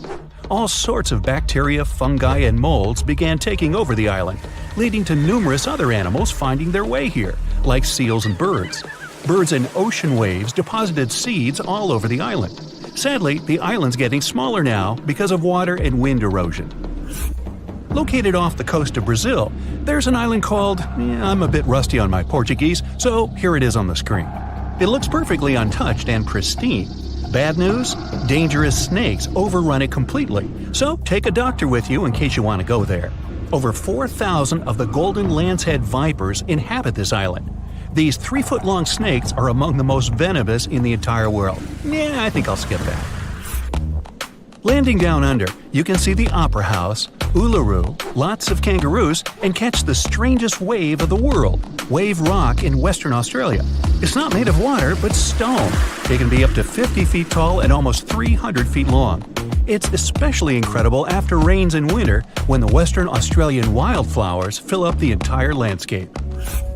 In Atlanta, there's a World of Coca-Cola museum. The formula for the secret recipe is in a large security vault, heavily guarded at all times. Only a handful of people can get through those vault doors. Since its creation in 1886, the company has kept it a secret for only the most honest employees. In 2006, a former worker tried to sell the formula to Pepsi, only for Pepsi to call the police and inform Coca-Cola. The Polka Dot Lakes is a must for anyone who is in British Columbia. After the summer's scorching heat evaporates the lake's water, it leaves behind yellow, blue, and green water spots. These pools are full of all sorts of minerals, like sodium, calcium, and magnesium sulfates that get concentrated in the pools. You can't get too close or even dip your feet into them. A fence protects the entire lake with a sign about how culturally and ecologically sensitive the area is. In Death Valley, California, there's a mystery of the sailing stones. Since the early 1900s, the mystery of how all these stones were seemingly moving by themselves across the desert floor baffled everyone. Some believe that the rocks move by thin pieces of ice around the stones pushed by winds after winter. No one ever saw any of these rocks moving until 2014. Scientists set time-lapse recorders, and the footage showed the rocks sliding along the ground over time. The marble caves in Chile, located in the beautiful area of Patagonia, formed from over 6,000 years of waves wearing down the rocks. The crystal blue walls reflect the vibrant turquoise water, making it perfect for kayaking. Walking in Chestnut Ridge Park in New York, one can see an eternal flame. What makes this one stand out, though, is it's underneath a waterfall. Occasionally, the flame will go out for short periods, but it will light up again. Sometimes it's thanks to certain hikers along the way.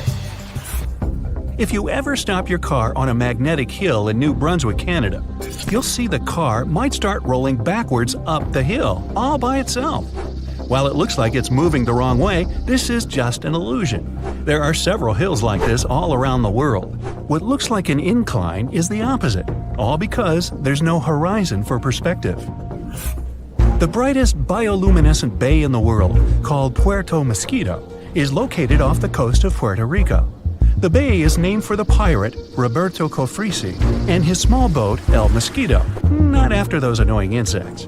During the summer months, you'll have glassy water at night with millions of tiny microorganisms bumping into each other and emitting blue light. The Chocolate Hills in the Philippines is a group of unusually shaped hills located in the middle of the island of Bohol in the Philippines. There are 1,000 to 2,000 discovered so far. They have nothing to do with chocolate at all, but they resemble the color after the dry season, when the grass turns from green to brown. In the northeastern part of Thailand, 466 miles away from Bangkok, is a 75-million-year-old rock formation sticking right out of the mountains. Their shapes look just like a pod of whales swimming together. No wonder this place is called Three Whale Rocks. Millions of years ago, this area was just a desert, but this land has changed quite dramatically during this time.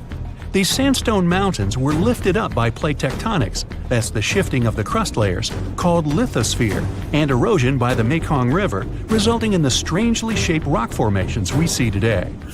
Salar de Uyuni in Bolivia is the world's largest salt flat.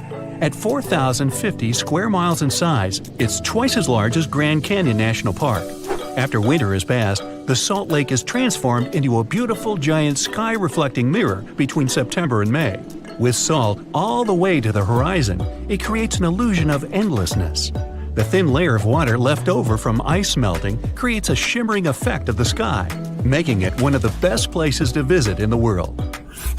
The Catambo River in Venezuela might be the stormiest place in the world, with nearly 300 storm days a year. The lightning storms are so consistent, and they're predicted 3 months in advance. During the wet season in October, you might see 30 lightning flashes in a single minute. At sunset, strong winds flow around the 3 surrounding mountains, forming storm clouds over the water.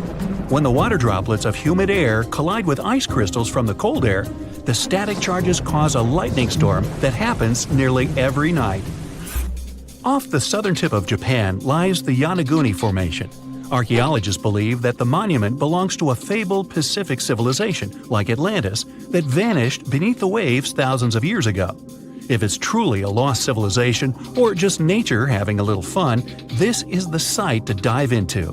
Features inside the structure resemble stonework like castles, temples, and a stadium, connected by roads and what seems to be large walls all the way around. There are even marks in the stone that appear to show quarry work, faded faces, and rocks sculpted into animal shapes. Some scientists believe that the symmetry of the stones is not as straight as reported. It appears solid rock rather than carved blocks weathered down by all the water over many years.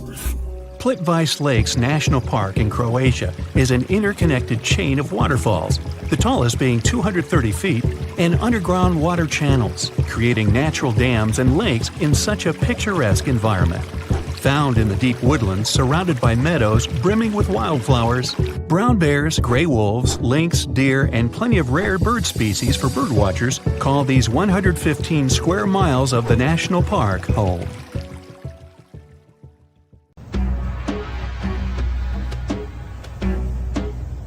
This is not a dune set. This is a very real desert in Niger. Jado was probably built by the nomadic Sao people and is filled with ksars, which are fortified houses made of salt and clay, with giant walls and secret passages. Located deep in the desert, it was once a vital stop for trans-Saharan caravans, but is now a hotspot for smugglers and bandits. The site has been off-limits since 2002 due to its dangers. The origin of the ksars remain a mystery. No archaeological studies have been conducted, leaving many questions unanswered. Even today, shifting sands reveal and conceal parts of these ancient ruins, fueling local speculation about what might still be hidden beneath the desert. Speaking of connective tunnels, scientists were blown away by the discovery of lava tubes in Saudi Arabia. These underground passages form when molten lava cools down. Researchers believe that ancient nomadic groups may have utilized these tunnels to survive the super harsh desert climates. While excavating the tunnels, archaeologists uncovered artifacts, rock art, and skeletal remains. The art and animal bones show that the people who used the tunnels were probably sheep and goat herders. They're still piecing together whether these groups lived in the tunnels for extended periods or just used them as temporary shelters. The Great Pyramid of Giza has been standing for thousands of years, but it's still hiding secrets. Using special scanning technology, scientists found two hidden structures under an ancient burial ground. The first is a shallow L-shaped structure, and below it is a much larger space that could be a final resting place or a chamber. The smaller structure was filled with sand on purpose, while the deeper one might be an empty chamber. Experts believe the two are connected, possibly as an entrance leading to a secret chamber. This is big news because it might give us some more insight into who built the pyramids and why. The world is full of ancient writing, but some messages refuse to give up their secrets, like the mystery of the Bash Plemi tablet. This unusual stone, pulled from a lake in Georgia, is covered in symbols no one can read. Even with modern technology, experts are completely stumped. The tablet is about the size of a book, with 60 symbols carefully carved into its surface, but 39 of them don't match any known language. Some resemble scripts from ancient civilizations in the Middle East, India, and Egypt, but none are an exact match. To make things even trickier, part of the tablet is broken off, meaning a piece of the puzzle is missing forever. To rule out a hoax, scientists studied the tablet closely. They confirmed it's made of vesicular basalt, an extremely tough local rock. Whoever carved these symbols must have been really skilled. Based on similar archaeological finds, experts believe the tablet could date back thousands of years, possibly to the late Bronze or early Iron Age. Some symbols repeat, which could mean they're numbers. Maybe it's an inventory list, a record of battles, or even an offering to the deities. Until someone cracks the code, The Bashplemi tablet remains an unsolved mystery from the depths of history. Experts are still stumped with what this Minoan disc might mean. The Phaistos disc is one of the most mysterious finds from the Minoan civilization. This 6-inch clay object, discovered in 1908, has strange spiral markings that no one has fully decoded yet. The disc has 241 symbols on both sides, showing everything from people and animals to tools and plants. Experts have come up with many theories about what the symbols mean. Some think it's an early form of Greek. Others suggest it's a prayer or a hymn. And some even believe it could be a letter from a king in Anatolia to a Greek ruler. Let's see who will be the first to figure this out. It's always a fun day at an archaeologist's office when they find something as big as a 2,000-year-old marble head. A French archaeologist mission went digging inside an old medieval house near Alexandria in Egypt and found a statue's head depicting an old, possibly ill man. This statue dates from the last Egyptian dynasty before it became part of the Roman Empire, and the site where it was found is associated with the likes of Cleopatra and Mark Antony. For archaeologists, even the smallest finds at this site means a lot. You've heard of Lucy, right? The Australopithecus that was an early ancestor for us humans.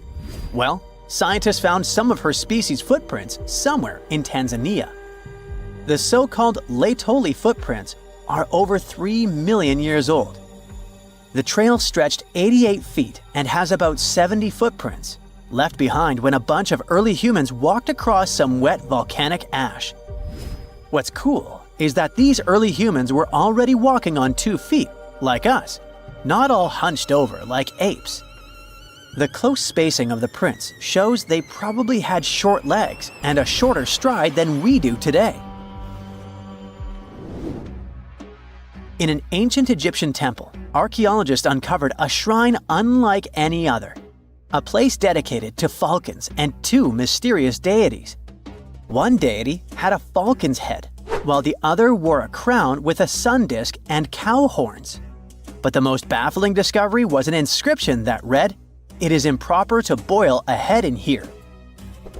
At the heart of the shrine, there are 15 headless falcons carefully arranged on a pedestal, likely as offerings to the falcon-headed deity. One theory suggests the birds were boiled first, perhaps to pluck their feathers, before being placed in the shrine, following the strange rule carved into stone. Archaeologists also found a 13-inch iron harpoon nearby. Its true purpose remains unknown, although the shrine also held remains of fish, mammals, and bird eggs, suggesting that the rituals may have included feasting. And speaking of ancient Egypt, meet Hathor. Scientists named her after the ancient Egyptian deity of motherhood, music, and singing. This wooden statue, housed at the Metropolitan Museum of Art, was thought to be just a beautiful artifact, until a surprising secret was uncovered. Using an X-ray machine, experts found a mechanical operating system inside it, with pulleys and axles connecting her shoulder to her left leg. When activated, the system made her hand raise and lower, an engineering marvel from over 3,000 years ago. The statue was created during Egypt's Middle Kingdom, around 1800 BCE, and is often compared to 19th century automata due to its advanced design. It's believed the statue was used in religious ceremonies, symbolizing Hathor's role in dance and music. An unexpected discovery happened in northern Kuwait, where a Kuwaiti-Polish team uncovered a mysterious 7,500-year-old statue. The statue features an elongated skull, no mouth, narrow eyes, and a flattened nose. This feature is thought to be an Ophidian figurine, named after the Greek word for snake, and it was likely made by the Ubaid culture, a civilization known for their pottery skills. While no one knows exactly what role this weird statue played, it might have been linked to rituals or symbolic practices. Some scientists think these figurines, found in homes or final resting places, were tied to important cultural beliefs. We couldn't mention unresolved mysteries of this world without speaking about these elongated skulls. In the deserts of Peru, researchers uncovered 5 ancient skeletons, 2 with unnaturally elongated skulls. While head shaping was common in many cultures, these skulls defy explanation. Local legends tell tales of the so-called gentiles, a mysterious race banished underground by the powerful deities. Some say this is what the skulls represent. Others think this is some type of genetic anomaly, which was confirmed after finding an infant skull, too large to be artificially shaped.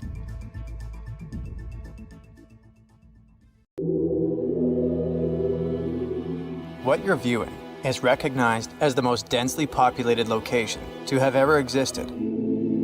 It spans just 6.4 acres, which is equivalent to 13 Starbucks coffee shops located in the Empire State Building. And while a huge coffee shop like this one can host, say, 1,000 guests, this place somehow managed to have around 33,000 people squeezed in. Some estimates suggest that the actual number could have soared to 50,000 at some point. This is Kowloon Walled City. The city is relatively young, settled in 1898, but its history goes back nearly 1,000 years to the Song Dynasty. Originally a modest fortification, it remained largely unchanged until renovations in 1847 added defensive walls, leading to its revival a half-century later. But back then, the area was sparsely populated rather than crowded. To really understand just how packed this area got by the mid-20th century, let's compare it to some others. Take the East Village in New York City, for example. It has a little park at its center, but mostly it's filled with a mix of historic homes and newer apartment buildings. As of 2010, it was home to over 44,000 people, making it way more crowded than the rest of New York City, which is saying a lot, since New York City is the most densely populated city in the US. By most standards, it's pretty busy. But then you look at Kowloon Walled City, and it's a whole different ballgame. If all the land there could be split proportionally between the residents, that would be somewhere around 5.5 to 8.5 square feet per person, if we count land only. While science claims people need 200 to 400 square feet at home just to feel good. So, why was everything crammed together like that? Well, it comes down to Kowloon Walled City's unique status. It was never officially part of the rest of Hong Kong. What started as a small Chinese military outpost became more significant when a larger fort was built nearby, coinciding with the rise of Canton Harbor. After the fall of the Qing dynasty, this site transformed into a tourist destination, eventually becoming home to around 400 squatters. However, in the 1930s, the Hong Kong authorities intervened, relocating the inhabitants and demolishing the dilapidated structures. The 1940s and 50s were pretty rough times for folks in Kowloon. And while the residents were somewhat accustomed to different countries vying for control over their land, they were definitely caught off guard by natural disasters. In January 1950, a massive fire broke out that wiped over 2,500 huts, leaving almost 3,500 families, which is about 17,000 people without homes. This disaster really underscored the need for better fire safety measures, especially in the squatter areas made mainly of wood. The problem didn't end there. Due to the lack of control from both the Chinese and British authorities, except for a handful of operations conducted by the Hong Kong police, the walled city became a refuge for illegal activities. It was not until a trial in 1959, which took place within the walled city's boundaries, that the Hong Kong government was officially recognized as having jurisdiction there. By that time, however, organized crime groups known as triads had already established dominance over the area. Starting in the 1950s, triad factions such as the 14K and Sun Yi-un took control of all the criminal dens within the walled city. The environment became so dangerous that police would only enter in large numbers. It wasn't until 1973 and 1974 when over 3,500 police operations led to more than 2,500 arrests and the confiscation of illegal produce that the influence of the triads began to diminish. Only a decade later, the local police chief announced that the crime rate in the walled city was now under control. And even though crime dropped, the walled city still became known for having a surprising number of unlicensed doctors and dentists who could work there without fear of getting into trouble. That was a win-win. Many working-class people couldn't afford licensed dentists somewhere in Hong Kong, so they would go to Kowloon to receive affordable health care. You get it now. What can attract people in such a seedy place? Right, it's zero oversight. And zero oversight means that anyone could start their business here, no matter how shady it was. However, there were some totally normal entrepreneurs. For example, noodle makers. Despite all the dangers, the population of the city kept growing. But how can you create more houses if your territory is very limited? Simple. Think vertically, not horizontally. So, local developers started stacking more and more stories, as if those were Lego bricks you could easily add on top of your tower. This led to a crazy population boom, making the city feel like a little world of its own, with over 33,000 people being crammed into 300 buildings on just about 7 acres. By the late 70s and early 80s, the city hit its peak size. But that came with some quirks.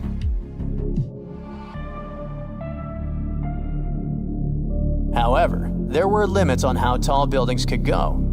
Those could not exceed 13 to 14 stories, and it was because of planes flying into Kai Tak Airport. Yeah, living close to the airport meant residents had to deal with a lot of noise. Water was provided through 8 municipal pipes, although there were options for wells too. Some streets barely saw any natural light thanks to the way buildings were packed in, and fluorescent lights were the go-to for illumination down below. It was nighttime all the time in there. So, the city buildings were pretty tall, yet the city had merely 2 elevators for its entirety. At the base of various skyscrapers, both shared and private mailboxes were affixed to the walls. Frequently, this left the postman with no choice but to ascend on foot. Even several floors high, the tangled network of paths persisted.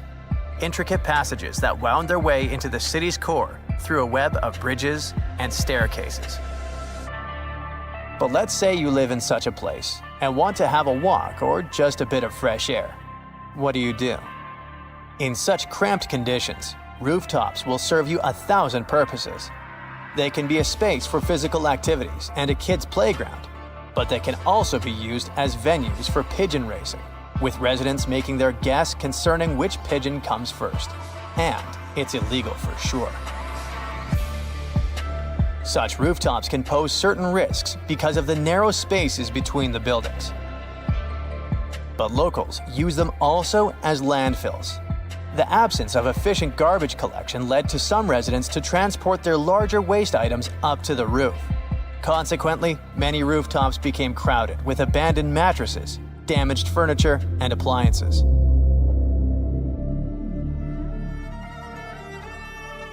Hey, I get the feeling that I'm talking about something that actually exists. Sorry for that, I totally forgot to mention the most important thing. This city ceased its existence back in the 1990s. What happened? Long story short, both Chinese and British authorities grew increasingly weary of the chaos unfolding in the city. Control was difficult, if not impossible. criminals kept proliferating and the area was in disarray.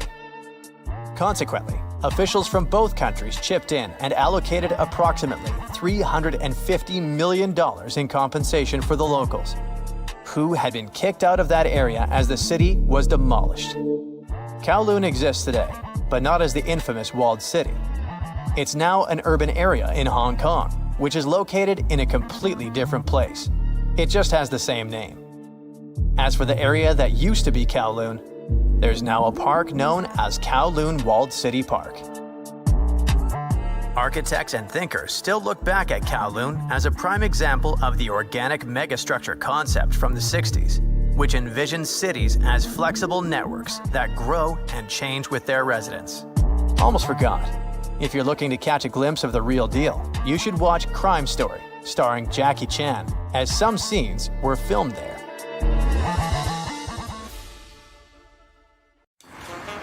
So, you've just finished your sightseeing tour of Edinburgh, Scotland, or Scotland. It lasted just under an hour, and you're hungry for more.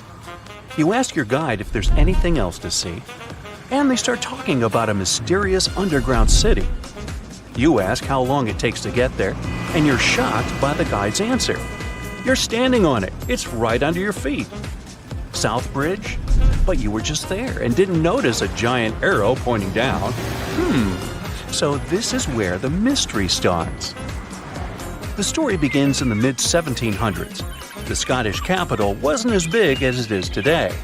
Only 60,000 people lived around Edinburgh Castle. All of them were packed inside medieval walls. And they say today's cities are overpopulated.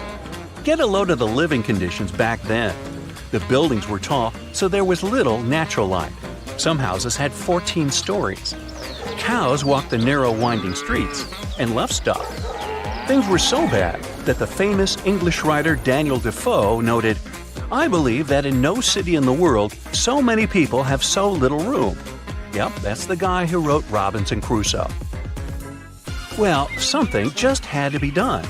The solution was to build 2 long bridges to the north and to the south of the city. The names they gave the bridges were more descriptive than colorful. The bridge to the north was completed first. In 1785, construction on the second bridge got underway. It was going to connect the main pedestrian street in the north with the university buildings in the south of Edinburgh. But don't think of this construction as a modern bridge over a river. It was more of a viaduct, a type of bridge that connects 2 hills across a valley. The word viaduct comes from Latin, as Romans were pioneers in building these structures. Their capital was built on 7 hills. And just to be copycats, Edinburgh also straddled 7 major hills. Only 2 are visible today because the city has been built up.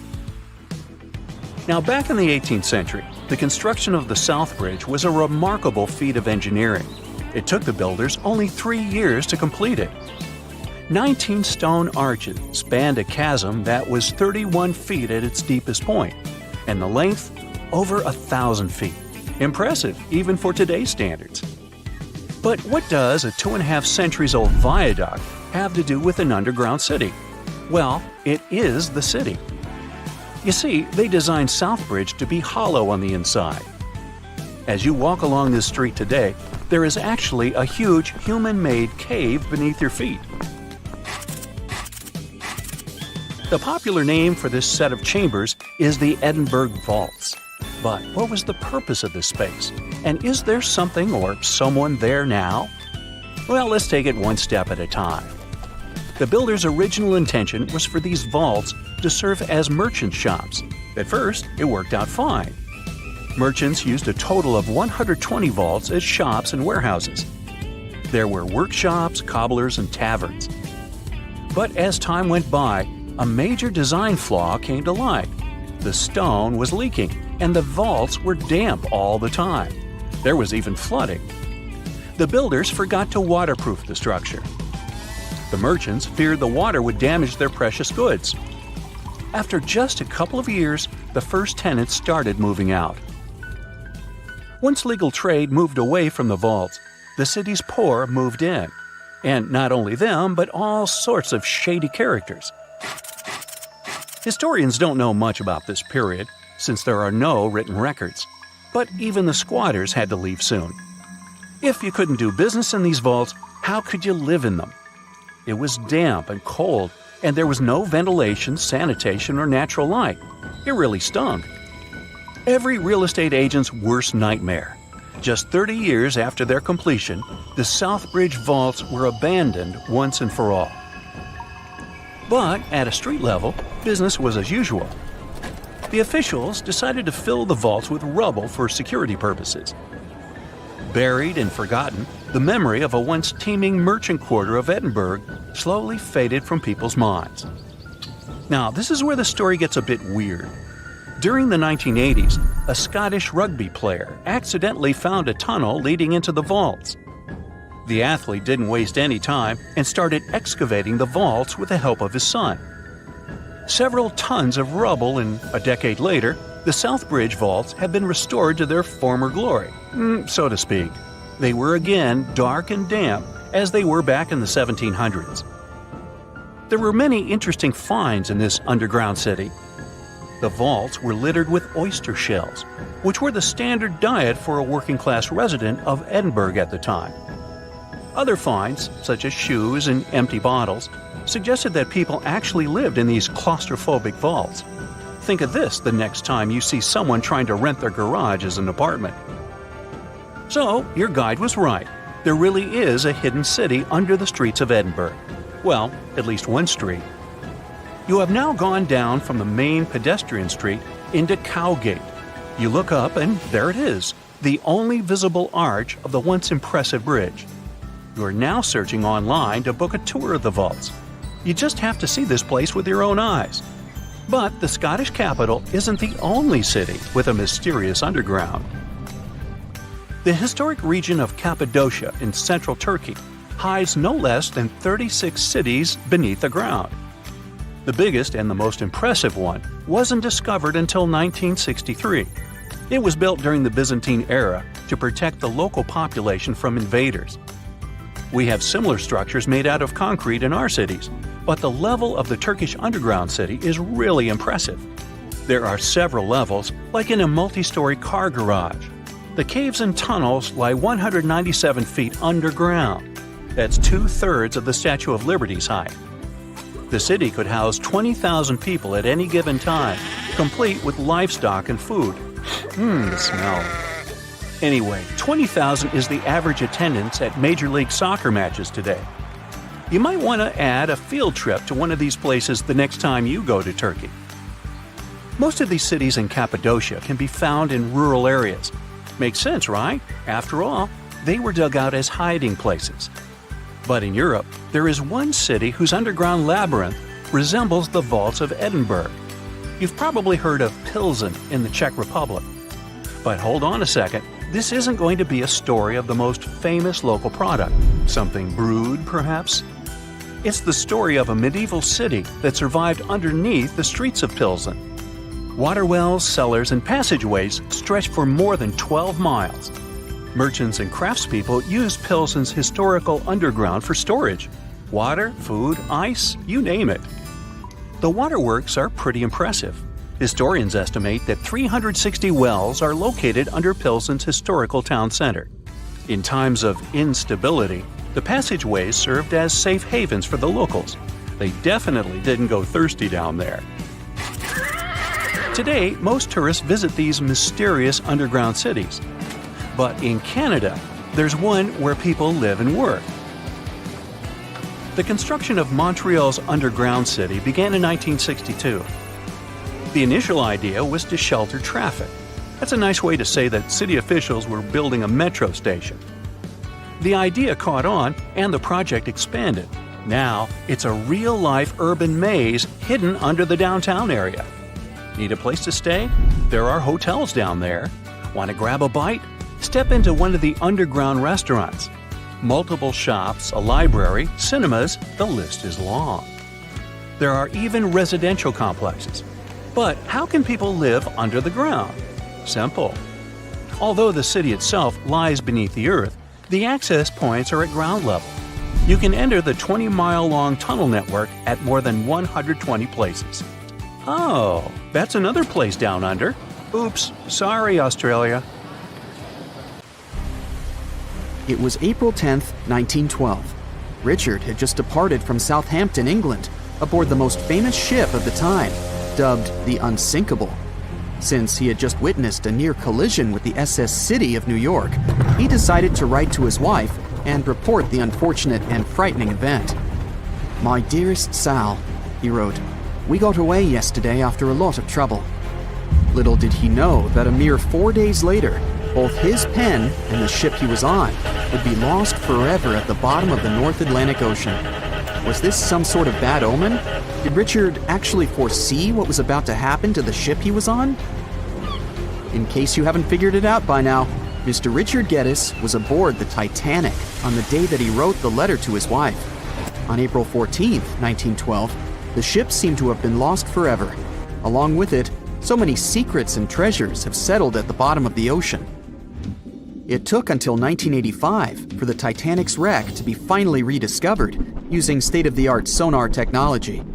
Ever since then, they've managed to recover thousands of items from the Titanic, and many of them went on display or auction.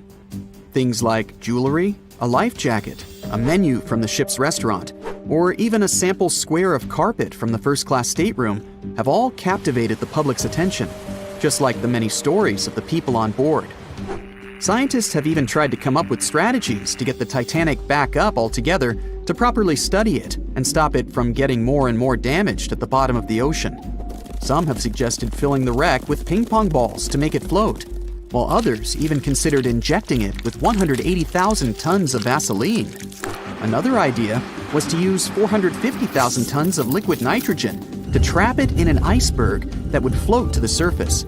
But they eventually had to let go of all these potential strategies since the Titanic is way too fragile to ever be recovered. The Titanic may be one of the most interesting ships lying at the bottom of the ocean, at least in popular culture, but deep-sea divers have a lot of other stories to share. Planes also sometimes find their way to the bottom of the ocean. Deep-sea divers in Oahu, Hawaii came across the wreckage of an F-4U Corsair plane. It seems to have crashed into the ocean in 1946, as it didn't have sufficient fuel. If you can dive deep enough, you might even stumble upon statues and lost artifacts, like those found in the world's only underwater archaeological park off the coast of Naples, Italy. It features the ruins of the ancient Roman city of Baia. The underwater statues found here are breathtaking, to say the least. In an ironic twist of events, some of the equipment we intended to use to get us to the moon was lost at the bottom of the sea for a very long time. But how did that happen? Beginning from the late 1960s and ending in the early 70s, many Apollo rockets were launched to orbit the Earth and the Moon. When reaching altitudes of about 38 miles, the first portion of the spacecraft, including the engines, needed to separate. People thought these components got destroyed or lost forever. But were they really? In 2012, a team of specialists discovered a bunch of rocket engines 14,000 feet off the coast of Florida. They have since gone through a 2-year renovation plan and are now on display at Seattle's Museum of Flight. Can you imagine stumbling upon a whole city underwater? Back in 2001, a lost city was discovered in the Gulf of Cambay, off the coast of India. Some archaeologists believe it to be the oldest city in history. By comparison, it's almost the size of Manhattan and features massive walls and even plazas. They stumbled upon pieces of sculpture, artwork, and even what looked like ancient wooden furniture, believed to date back up to 9,500 years ago and 5,000 years older than any city previously discovered.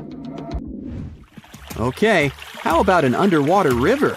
I can't even imagine what that would look like, but some deep divers claim to have seen it south of Tulum, Mexico. Is that even possible? Well, not really, since the Cenote Angelita Cave is not a true river, but a very special type of optical illusion. It's formed by a halocline, meaning a cloud of hydrogen sulfide at the bottom of this underwater cave. Turns out you can actually swim right through this cloud, which makes you feel like you're swimming through a flowing body of water.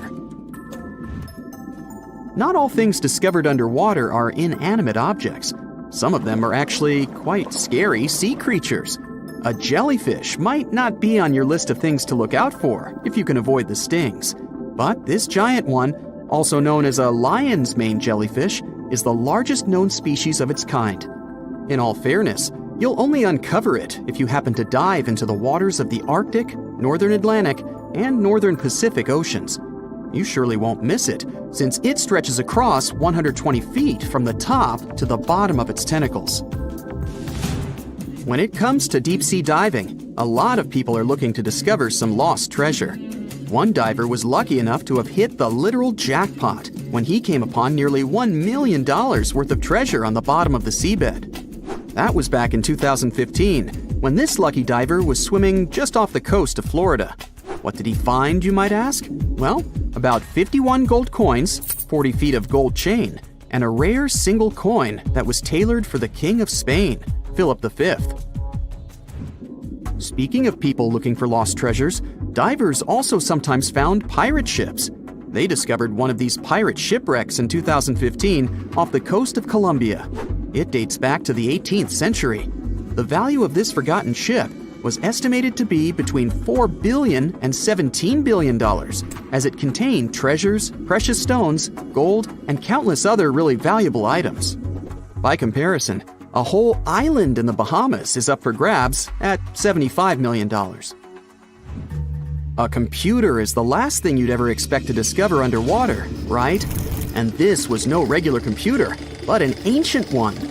And yet, someone stumbled upon it between 1900 and 1901 on the spot of a shipwreck located off one Greek island. Researchers believe this weird stone contraption to be the earliest form of a computer. It was designed to serve many purposes, such as predicting astronomical positions and eclipses on the calendar. Since humanity lost most of the technology used back then, it was wonderful to rediscover it so many years later. It let us piece together many of the ancient Greeks' accomplishments. The computer is now at the National Archaeological Museum of Athens, should you ever want to check it out in person. This has to be one of the most mysterious places on Earth. It's called the Mariana Trench, and it's the deepest part of the Earth's oceans. We really don't know how deep it is, since it's so difficult to measure, but it's somewhere around 7 miles deep and 5 times longer than the Grand Canyon. They first studied this massive underwater hole back in 1875 using a weighted rope. Back in 2012, a Canadian film director named James Cameron reached the bottom of the trench in the submersible vessel Deep Sea Challenger. Some of the most bizarre creatures on the planet call this place their home, including the Dumbo octopus, the sea cucumber, and the goblin shark. The Mariana Trench took its name after the nearby Mariana Islands, which are named Las Marianas in honor of the Spanish Queen Mariana of Austria. Most of Europe's skyscrapers are concentrated in 5 cities. Those are London, Frankfurt, Paris, Moscow, and Istanbul. But even combined, all these places have fewer skyscrapers than New York City alone. For a building to be considered a modern skyscraper, it has to be about 490 feet high, which means it should have at least 40 to 50 stories. A story is simply one floor of a building with an average of 14 feet from floor to ceiling. If you had visited the U.S. just before the 1870s, you'd have found only one skyscraper. The home insurance business in Chicago was the world's first high-rise building with 10 floors. Wow! In Europe, the first skyscrapers appeared in Moscow. They were called the Seven Sisters, but they were built only in the mid-1900s. North America started to construct more and more high-rise buildings. It happened because cities were getting too populated. Every piece of land was too valuable.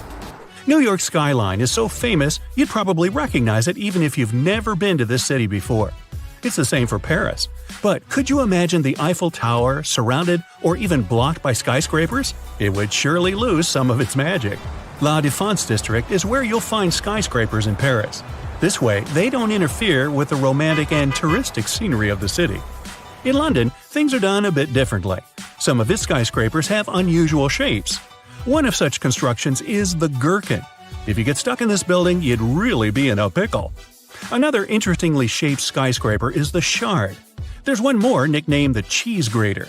These are not their official names, of course, but they do make sense if you look at the shape of these buildings.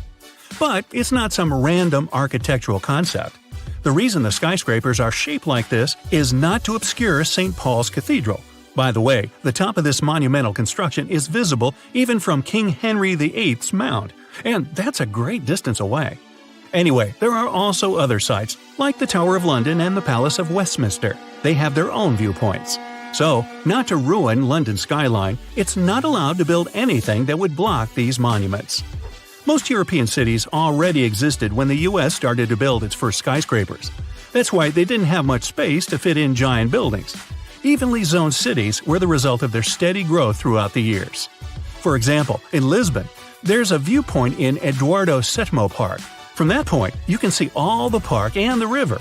If suddenly there was a bunch of 490-foot-tall buildings standing around, this gorgeous view would be totally ruined. You wouldn't see the iconic avenue, and forget the river.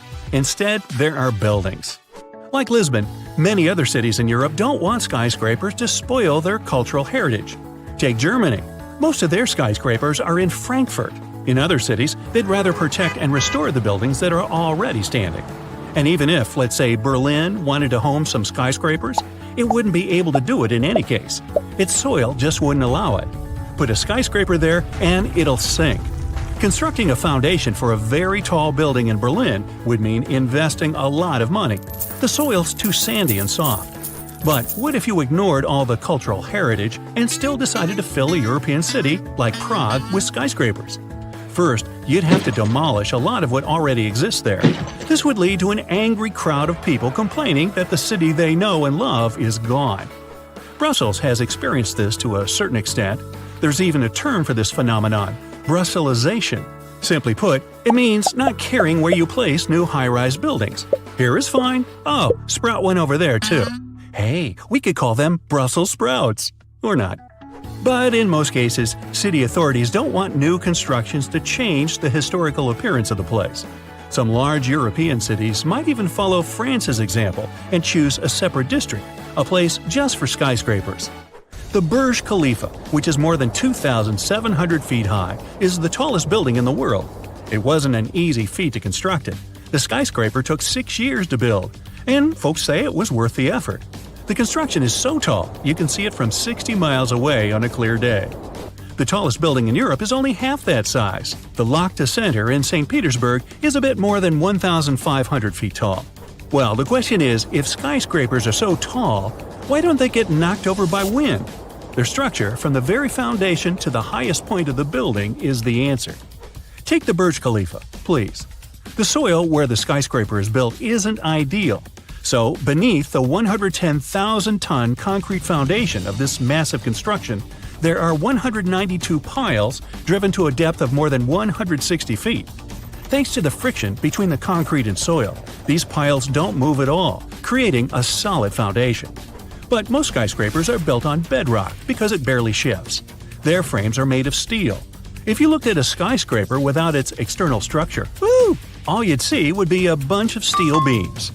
The taller the building, the more the winds affect it. Taming them is one of the biggest challenges skyscrapers have to tackle. Imagine you're on one of the top floors of a skyscraper. Suddenly, a strong gust of wind hits the building. The entire construction starts wobbling, and you can feel it even inside. You might even get knocked over if you don't grab onto something. To avoid such a situation, most skyscrapers have a pendulum-like structure inside. It absorbs some of the wind's force. This thing is called a tuned mass damper. The mechanism acts as a counterweight. When the skyscraper gets hit by the wind, it's the tuned mass damper that moves instead of the building. Some high-rise constructions don't need this pendulum.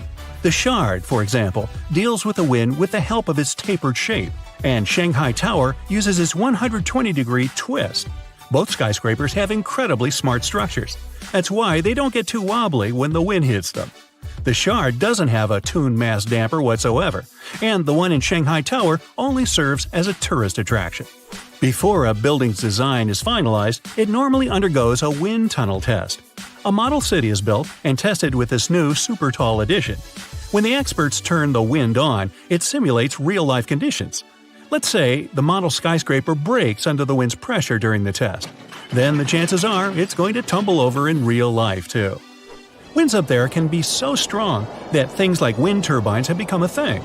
The Bahrain World Center has 3 of them right in the middle of the building. But there are some others. Strata SE1, for example, has wind turbines at the top. There's a phenomenon called the downdraft effect. It's accelerated winds near the skyscraper. When a powerful gust of wind hits a high-rise building, it gets pushed upward around the sides of the construction and down toward the street. That's why if you're passing by a particularly tall building on a windy day, you might have to force your way around. But let's say several square-cornered skyscrapers are built next to each other. Then they're likely to channel the wind through the streets. This can create many hurricanes on especially windy days. A study once examined 100 tallest buildings that were about to be dismantled by their owners.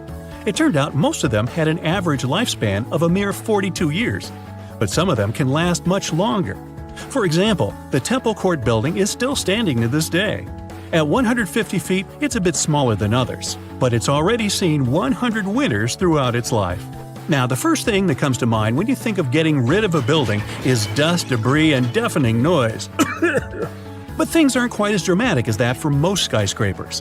When you want it gone, you take it apart, bit by bit.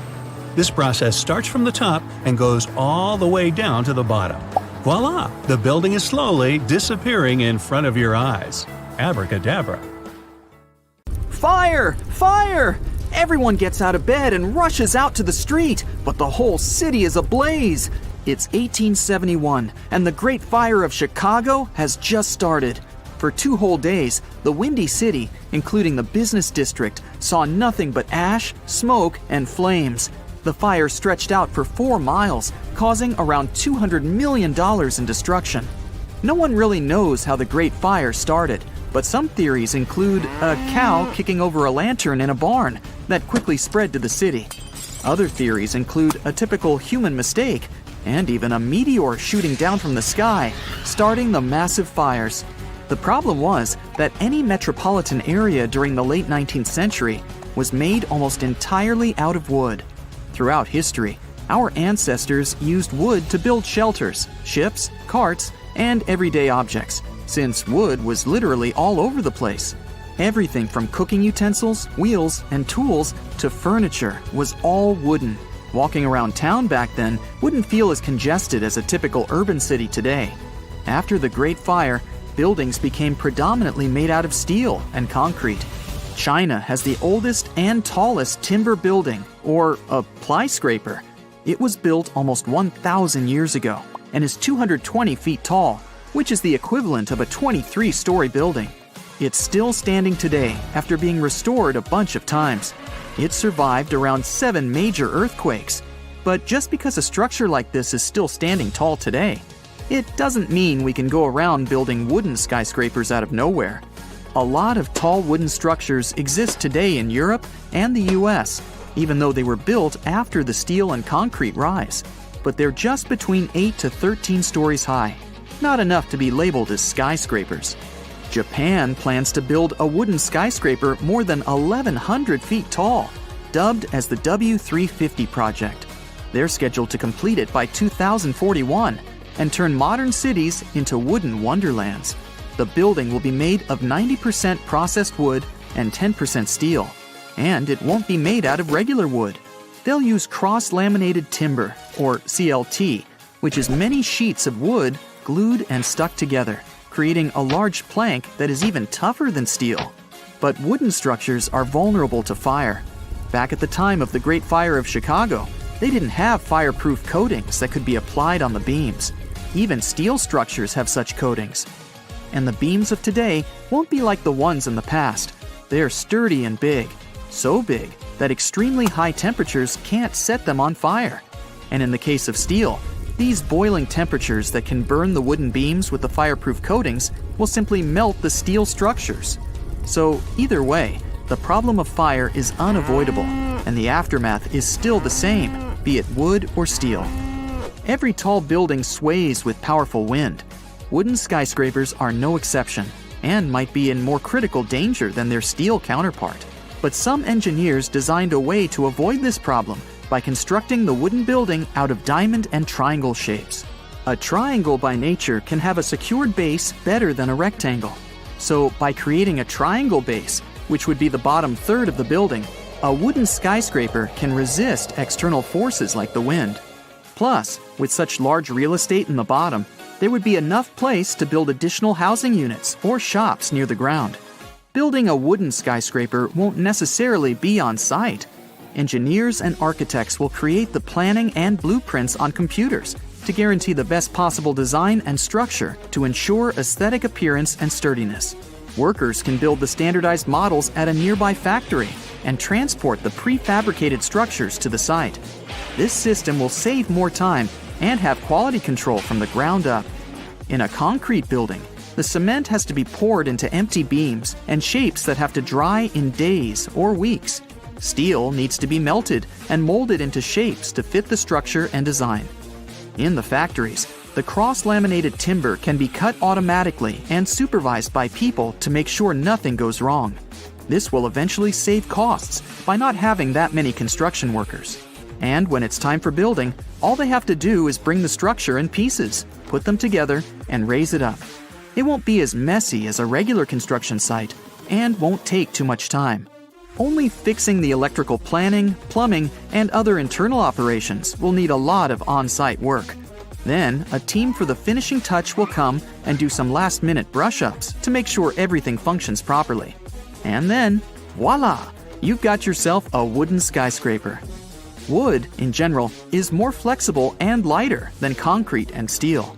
A wooden skyscraper would withstand an earthquake better than a concrete building and would be less likely to collapse. And since wood is a natural insulator, residents can save on heating and cooling costs. Steel and concrete don't grow on trees, but wood does. And don't worry, it won't even make a dent as far as deforestation. People use less than 1% of the world's woods. Engineers and architects will have special timber farms grown for the purpose of construction. But if the world decided to turn to wood for the buildings of tomorrow, then mass deforestation would lead to extreme disasters in our forests.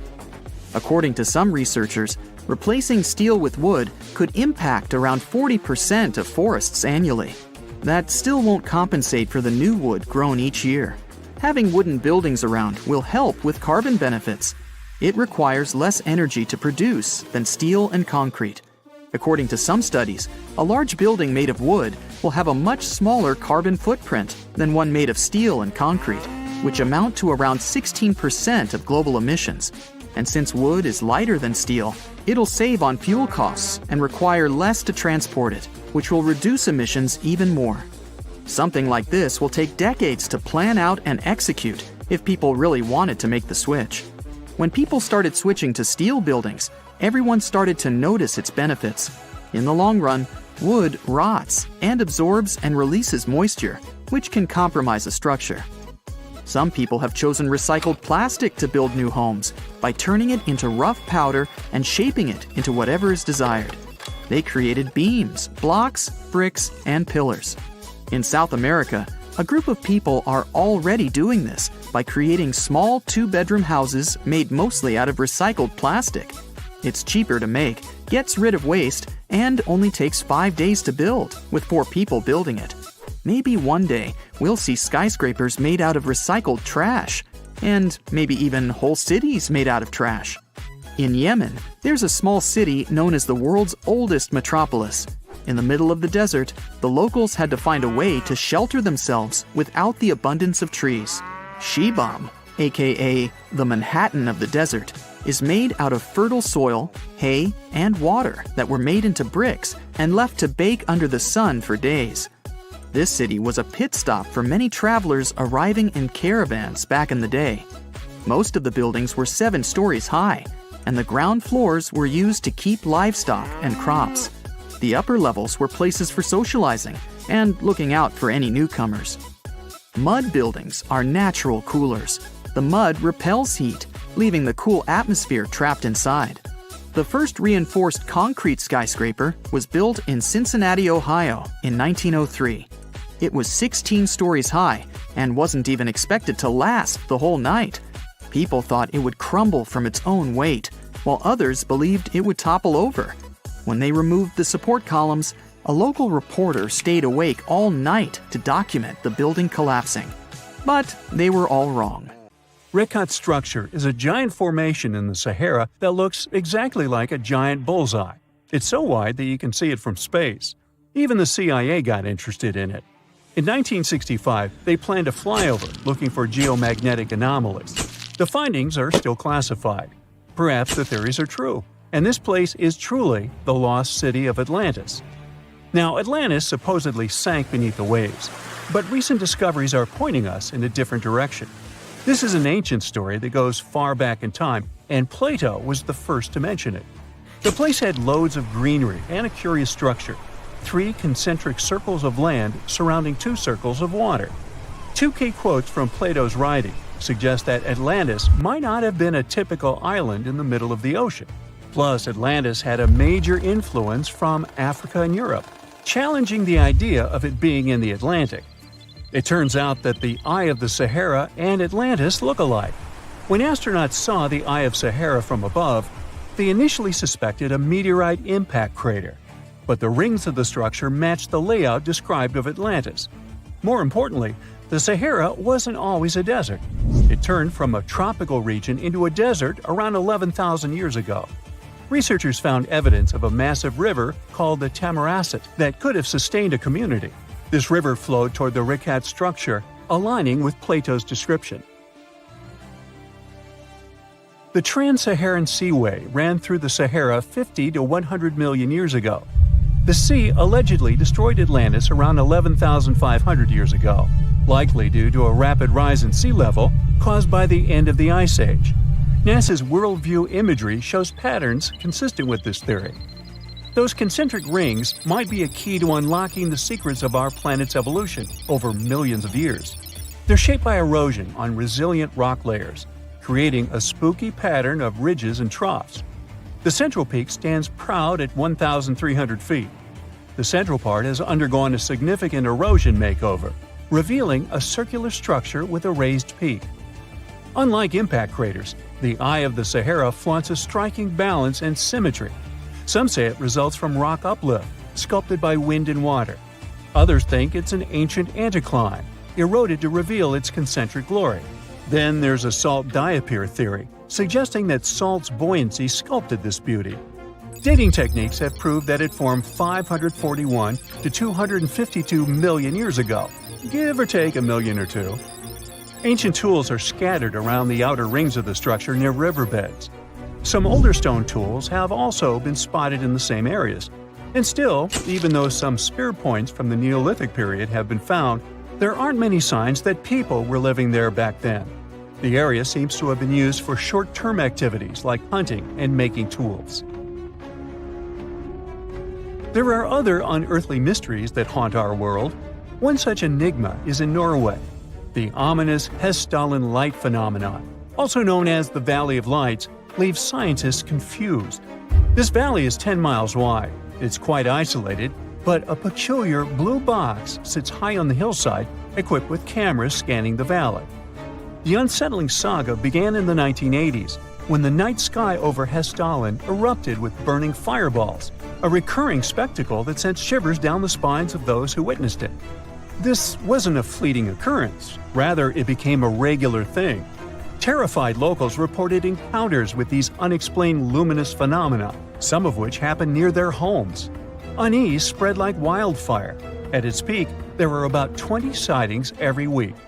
The phenomenon made its way into newspapers, magazines, and media worldwide. Soon, people flocked to the valley, hoping to see the lights themselves. In 1984, experts joined the fray, armed with sophisticated instruments like magnetometers, radiometers, and other ometers. What they encountered was mind-bending, lights that defied explanation. Some moved at a leisurely pace, while others raced through the sky at an astonishing 19,000 miles per hour. People tried to explain these lights: airplanes, distant reflections, ball lightning, satellites, planets, meteors. But the speed and how these lights danced ruled out all those theories. We're slowly approaching another mysterious place. This is the greatest subglacial lake among Antarctica's 675 known lakes. It can easily hide unknown life forms. This lake is beneath the East Antarctic ice sheet. Dive about 2.5 miles under the ice, and there you'll see Lake Vostok, located at 1,600 feet below sea level. This lake is 155 miles long and 31 miles wide at its broadest point. With an average depth of 1,400 feet, it's also the world's sixth largest by volume. It's like an underwater city with lofty pillars and deep basins. The secret lake was discovered in 1993, yet it had been waiting to be found down there for over 2,000 years, collecting ancient secrets. In 2012, scientists drilled through the ice, creating the longest ice core ever. They pierced the ice all the way to the lake's surface. The year 2013 brought an unexpected twist when the tranquil waters erupted during the extraction of an ice core, mixing with drilling fluids. Then they got a pristine water sample in 2015. Some believe there might be previously unknown life forms down there, since it's a fossil water reserve that's been untouched for millions of years. That could be a lot like those speculated ice-covered oceans on moons like Europa and Enceladus. It all started with a theory in the 19th century, suggesting fresh water lurking under Antarctic ice sheets. Then, in 1955, seismic soundings hinted at a subglacial lake, and by the 90s, satellite data confirmed Lake Vostok's existence. Now, Lake Vostok isn't alone. In 2005, they found an island in the middle of the lake. Then, two smaller lakes joined the party. They suspect that a secret network of subglacial rivers might link these lakes. Now, very far away from Antarctica, in Venezuela, Catatumbo lightning presents a sinister light show at the junction of the Catatumbo River and Lake Maracaibo. This unsettling lightning phenomenon happens at about 140 to 160 nights a year, going on for 10 hours a day, and can flash up to 280 times in a single hour. The frequency of this lightning show changes with the seasons and from year to year. There was a break between January to March in 2010, causing a bit of worry that it might vanish forever. As the sun sets, winds from the east start picking up speed. The strong wind is called a nocturnal low-level jet, like what you see in the Great Plains of North America. These winds bring moisture, mostly from the Caribbean and the lake itself. This humid air hits high mountain ridges, causing thunderstorms to form over the mountains. Thanks to the ongoing wind situation, more thunderstorms appear as the night goes on.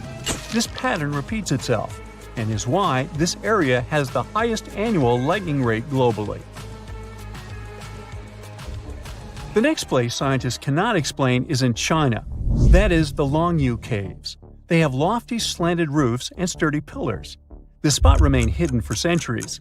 These human-made caverns, built around 2,000 years ago, decided to reveal themselves only in the 90s. Local farmers drained some ponds and unveiled 5 massive caverns. Further digging exposed an additional 19 smaller caves. They range from 60 to 110 feet in width and 26 to 50 feet in height. Archaeologists found historical relics from the reign of Emperor Zhuan of Han, dating back to over 2,000 years ago. Now, how did these caves survive for more than 2 millennia without falling apart? No ancient records explain the way they were crafted either.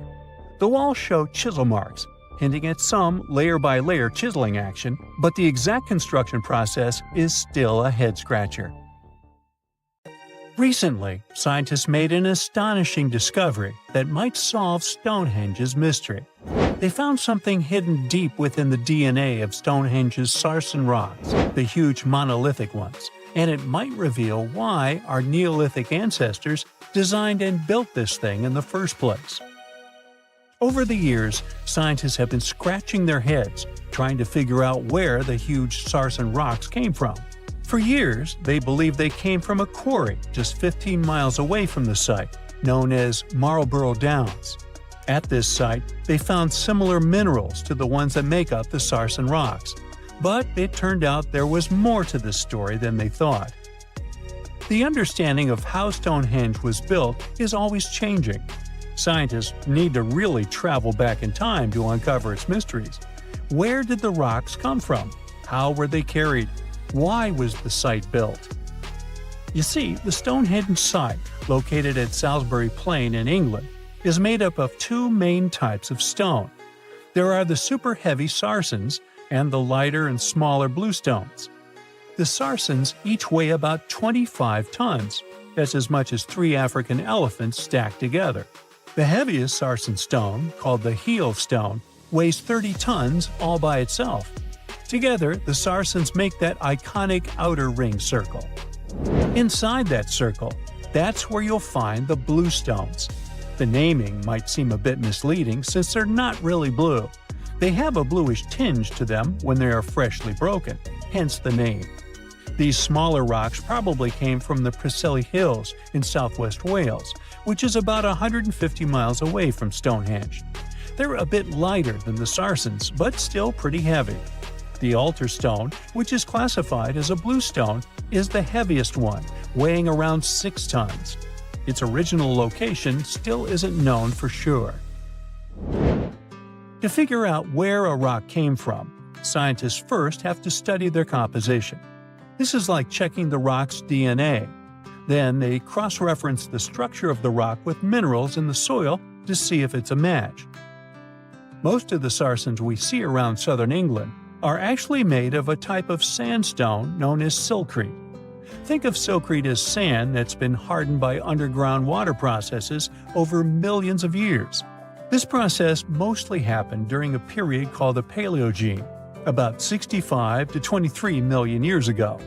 These Saracen rocks didn't form in one big slab, but in patches, like nature leaving little rock gardens all over the place. Scientists reason the Saracens spread out randomly, forming in isolated pockets. Over time, many were buried under layers of clay and chalk, which helped preserve them. When ancient builders were on the lookout for materials, these Saracens must have looked perfect for something impressive like Stonehenge. Actually, Saracens have been used in everything, from Roman villas to medieval churches, and even in things like road curbs and old field walls. One could say these rocks were the it material for ancient builders, and continue to be popular even into more modern times. This fact made scientists start wondering that maybe not all Saracen stones that were used to build Stonehenge came from the same place. They've identified Saracen sites all over the UK, in places such as Oxfordshire and Kent. After hundreds of years of studying the Saracens, geologists finally had the right type of technology to determine the origin of the stones. Now, I wish I could tell you that it was some undisclosed location very far away from the site. But, as it turned out, the Saracens were originally from Westwoods, the forest near Stonehenge.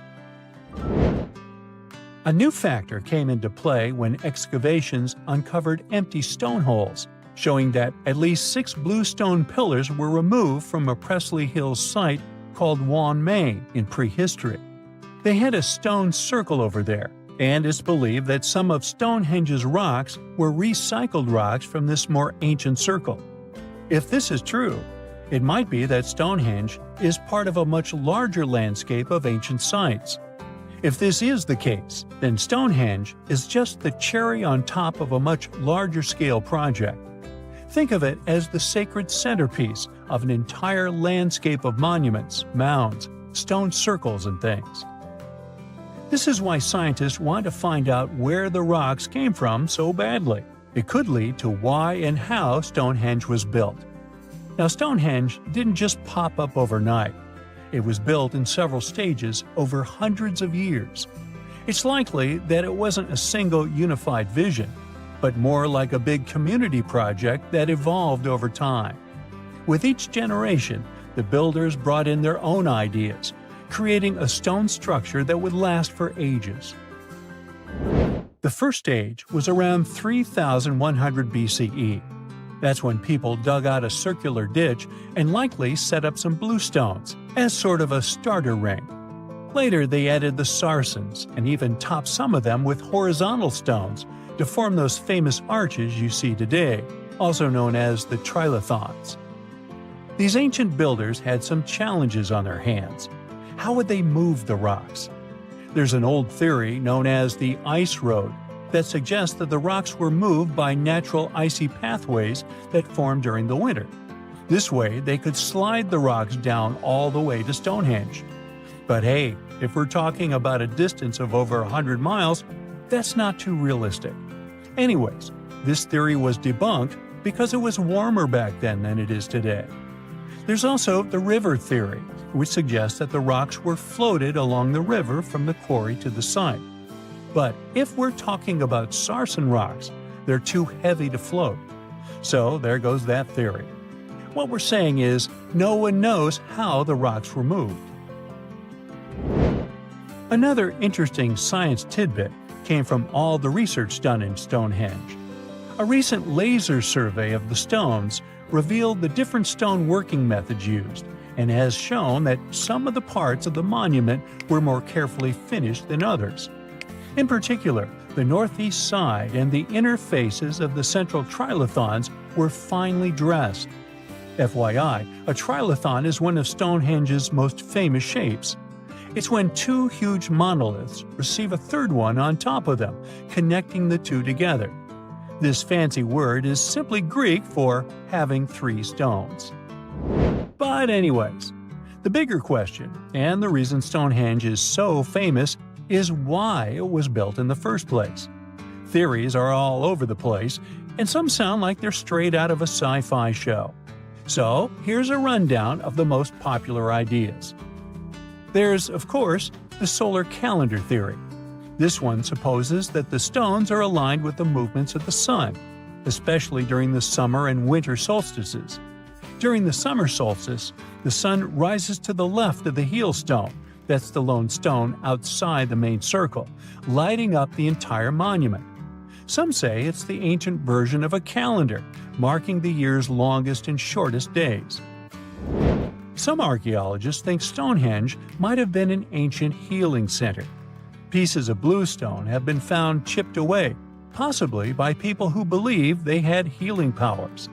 The theory goes that people traveled from all over to come to Stonehenge in hopes of a cure for whatever was ailing them. There's also some speculation that Stonehenge was the place to be. Think of it as an ancient gathering spot. Some evidence suggests that communities from distant areas traveled to Stonehenge for gatherings, feasts, and ceremonies. Studies of bones found near the site show they came from all over Britain, making it a sort of prehistoric meetup location. Have you ever wondered how cool buildings of the future are going to look? Well, hold on tight because artificial intelligence is here to revolutionize the world of architecture. AI is a great sidekick. It can give the architects incredible new tools to create mind-blowing structures that are not only stunning, but also eco-friendly and super efficient. So let's check what our beautiful future might look like. First of all, you know how cities can get crazy busy and overwhelming, right? Well, guess what? AI is here to save the day and make our cities super smart. Imagine you're cruising down the road in your flying car. Yes, we'll have those. Thanks to AI, the traffic flows like a dream. No more endless gridlock. The city knows where the most likely crime spots are and takes proactive steps to keep us safe. It's like having superheroes on every corner. And hey, forget about trash piling up. AI makes sure waste is managed efficiently, keeping our city clean and fresh. They can act as a city manager who can optimize everything from traffic to safety and even waste disposal. They can analyze tons of data from all sorts of places like sensors and social media. With all that information, they can help city planners make brilliant decisions that make our lives better. Okay, so you stroll down the street, and your eyes are instantly captivated by an extraordinary building. Its futuristic curves and features make it stand out from the rest. And it not only catches your eye, but also gives Mother Nature a high five. You might think it was designed by a genius architect, but little do you know it was actually a collaboration between humans and artificial intelligence. Imagine having a super smart design buddy who can whip up thousands of incredible building ideas in a blink of an eye. That's what AI-assisted design software does for architects. It can generate and assess a ton of design options. They take into account stuff like the best materials to use and the perfect placement for the building. Also, by analyzing data and crunching numbers, algorithms can help optimize the building's design. They can ensure it minimizes energy usage, conserves water, and manages waste like a pro. Every building strives to reduce costs, save energy, and promote a better world. The result? Architectural masterpieces that are both jaw-droppingly beautiful and super practical. The cityscape of the future will be dotted with these awe-inspiring structures. Oh, but that wasn't impressive enough for you?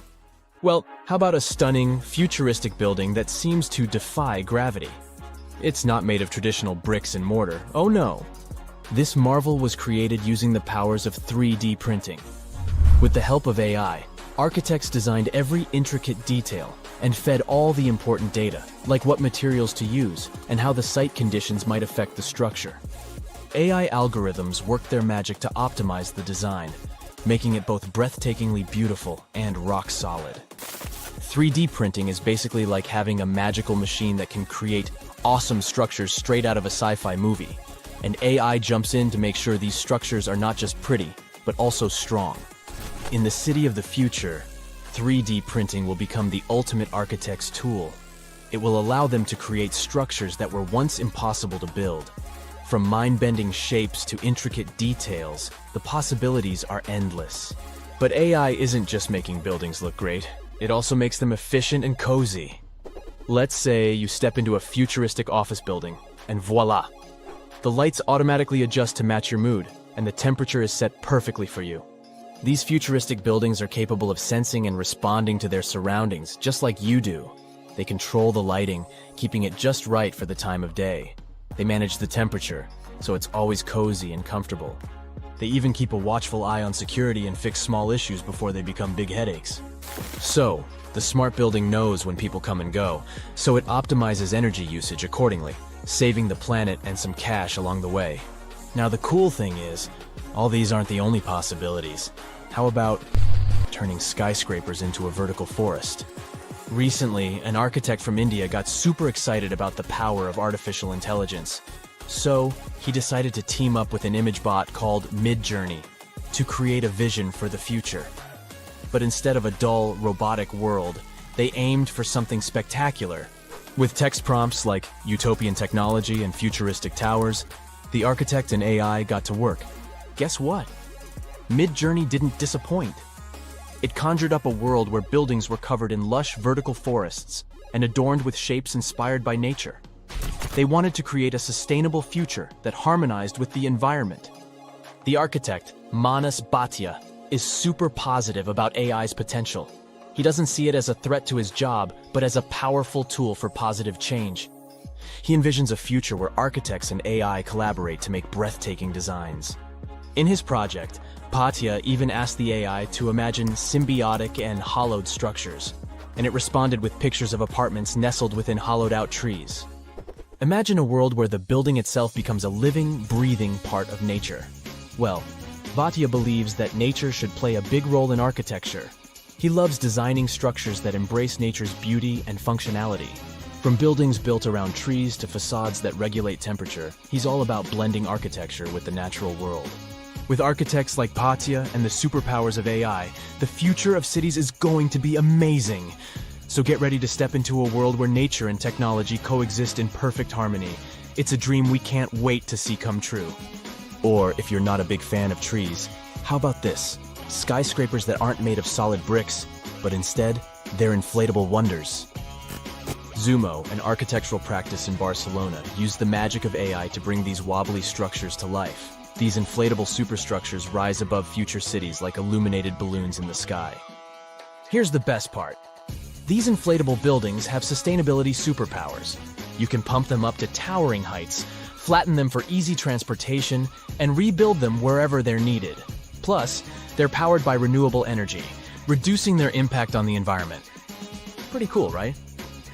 Phew, the future is zooming toward us like a rocket. Artificial intelligence can become the secret sauce that makes architects' work extra special.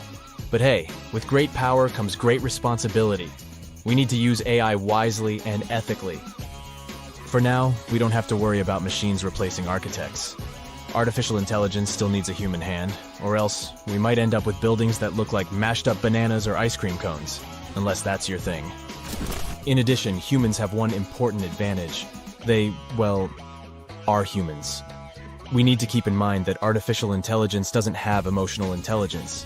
It's a brainy genius, but it can't fully understand the feelings and vibes we humans crave in our spaces.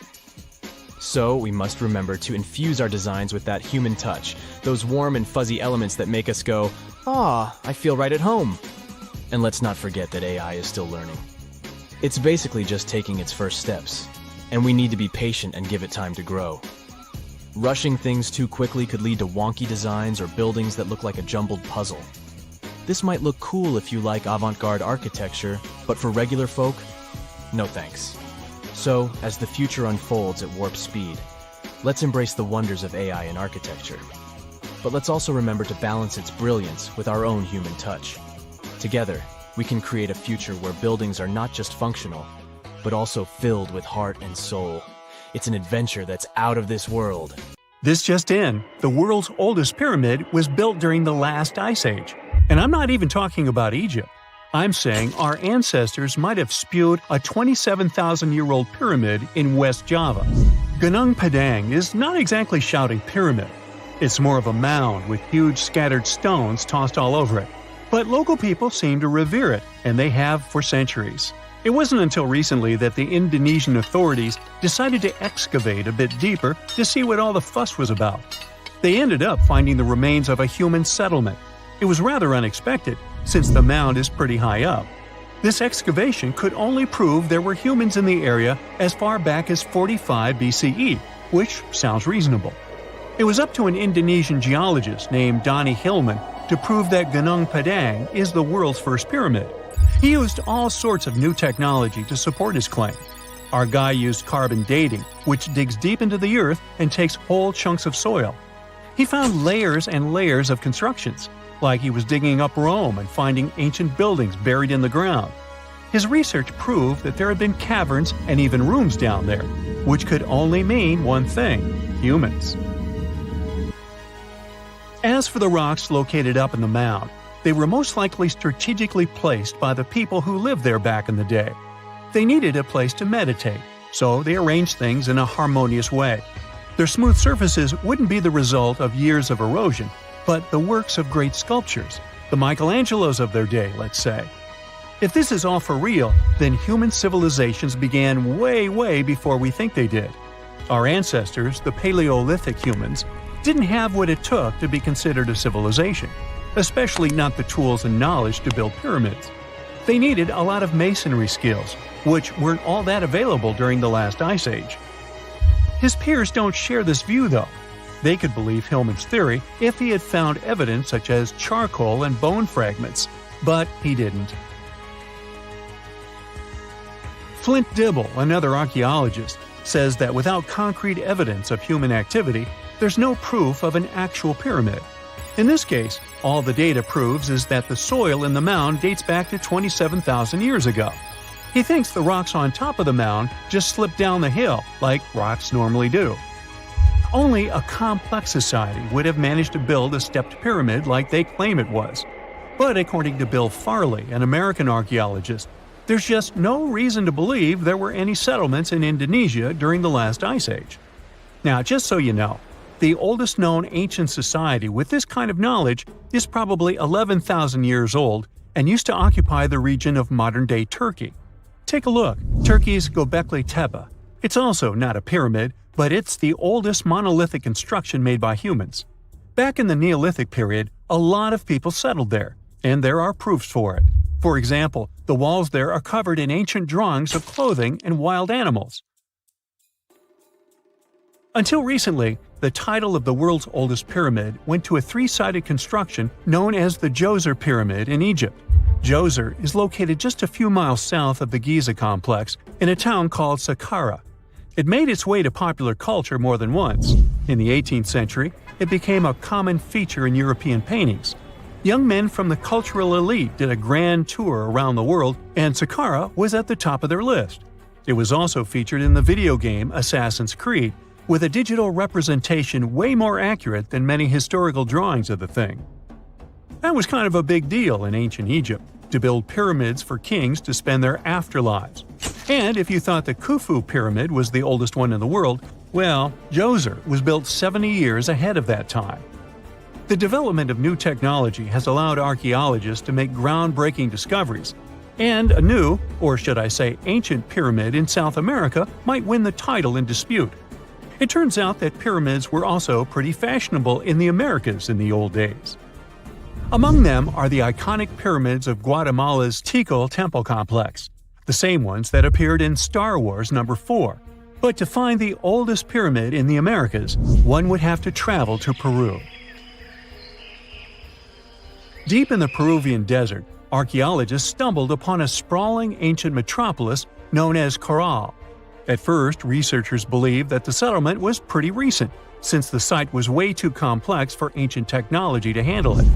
As we said, Caral is a desert town, like Las Vegas, but without all the hoopla. This means no easy access to water. And for cities like these to thrive, they need a considerable irrigation system, which leads us back to complex technologies. The Peruvians surprised us all with this new discovery. This site was huge, filled with an amphitheater, houses, and religious buildings. The whole thing probably sprawled through 370 acres. And when scientists went to test their initial hypothesis using radiocarbon dating, they found that the city probably sprung around 2027 BCE. On the site, archaeologists found 6 pyramids that could possibly predate the one in Saqqara. As far as they know, both civilizations coexisted in the same time period, in opposite parts of the world. But since researchers can't pinpoint the exact age of Caral's pyramids, it's pretty hard to guess which civilization completed their pyramid first. If only we had a crystal ball. Now, it just so happens that the shape of a pyramid is something that nature is able to produce all on its own, leaving us modern-day humans a bit confused. A classic example is the Japanese site of Yaonagani, which also goes by the name of Japan's Atlantis. The entire monument is about the size of 5 football fields and the height of a 5-story building. Explorers and scientists believe that Yaonagani dates back to 10,000 years ago. For Japan's top marine geologist, Professor Masaki Kimura, Yaonagani is the heritage of a lost civilization. Kimura has dived into exploring the ruins over 100 times over the past 10 years. To him, there are clear signs of human activity down there. Check out this triangular-shaped pool on the monument's surface. Kimura thinks it's actual proof of humans, because this triangle-shaped concave is a historical symbol of water fountains in the region. As it happens with a lot of these cases, not all scientists are convinced the same. For many, Yaonagani is probably the result of thousands of years of erosion, and the fact that the monument is composed of one massive rock leads them to believe it is not really human-made. Sure, these huge basalt columns may look like the ruins of a palace, but they're most likely the result of the intense volcanic activity in the region. And speaking of natural formations that really look like a human made it, a pyramid on Mars has been a hot topic lately. Humans have been keenly trying to prove that there is life on Mars for quite some time. But some are stretching it really far, saying that little green or gray people built a pyramid on the planet to try and build their own civilization. This picture was taken over a decade ago by the Mars Reconnaissance Orbiter, the MRO, but it started to resurface recently. It shows what looks like a 3-sided pyramid. Some people claim that the smooth side of the pyramid could only be the effect of otherworldly work. Then science comes along and explains that Mars is home to one of the deepest canyon systems in the whole solar system. The so-called pyramid is located in what is known as the Kandor-Chasma region. This Martian region has a bunch of similar formations that are nothing more than the result of erosion. Nothing supernatural going on there, apparently. Stonehenge took approximately 20 million man-hours to build. For comparison, an average human doesn't live much over 700,000 hours. This is Jack, one of the first builders of Stonehenge. Let's say Jack lived to be 80 years old, which is extremely improbable, but it makes it easier for me to crunch the numbers, thanks. If Jack had spent his entire life, from age 0 to age 80, working on the Stonehenge project, it would have required approximately 28.5 generations of people doing the same thing to complete it. That's next to impossible. To make it more plausible, let's multiply that by 2. After all, Jack wouldn't want to dedicate his entire life to moving stones, and he didn't live to be that old. Thus, we arrive at around 57 generations needed to build Stonehenge. That's not enough room on the screen for me to introduce John, Jack's great-great-great-great, you get the drift, grandson. So it all began around 5,000 years ago with just a simple circular earthen bank and ditch. Fast forward to around 26,000 BCE, and the builders replaced that initial structure with a complex arrangement of wooden posts and brought in around 80 dolerite bloom stones from Wales, which were rearranged at least 3 times. Then, a few hundred years later, they added those massive sarsen stones, each weighing around 25 tons. These enormous sandstone blocks were transported about 19 miles to create a continuous outer circle, with 5 trilithons, 2 upright stones topped with a lintel, forming a horseshoe shape inside. It was a millennium-long building process that demanded years of hard work. So, people must have lived nearby, right? But how would they have found shelter back then? Today, we have houses for builders on site, small accommodations that serve as temporary housing.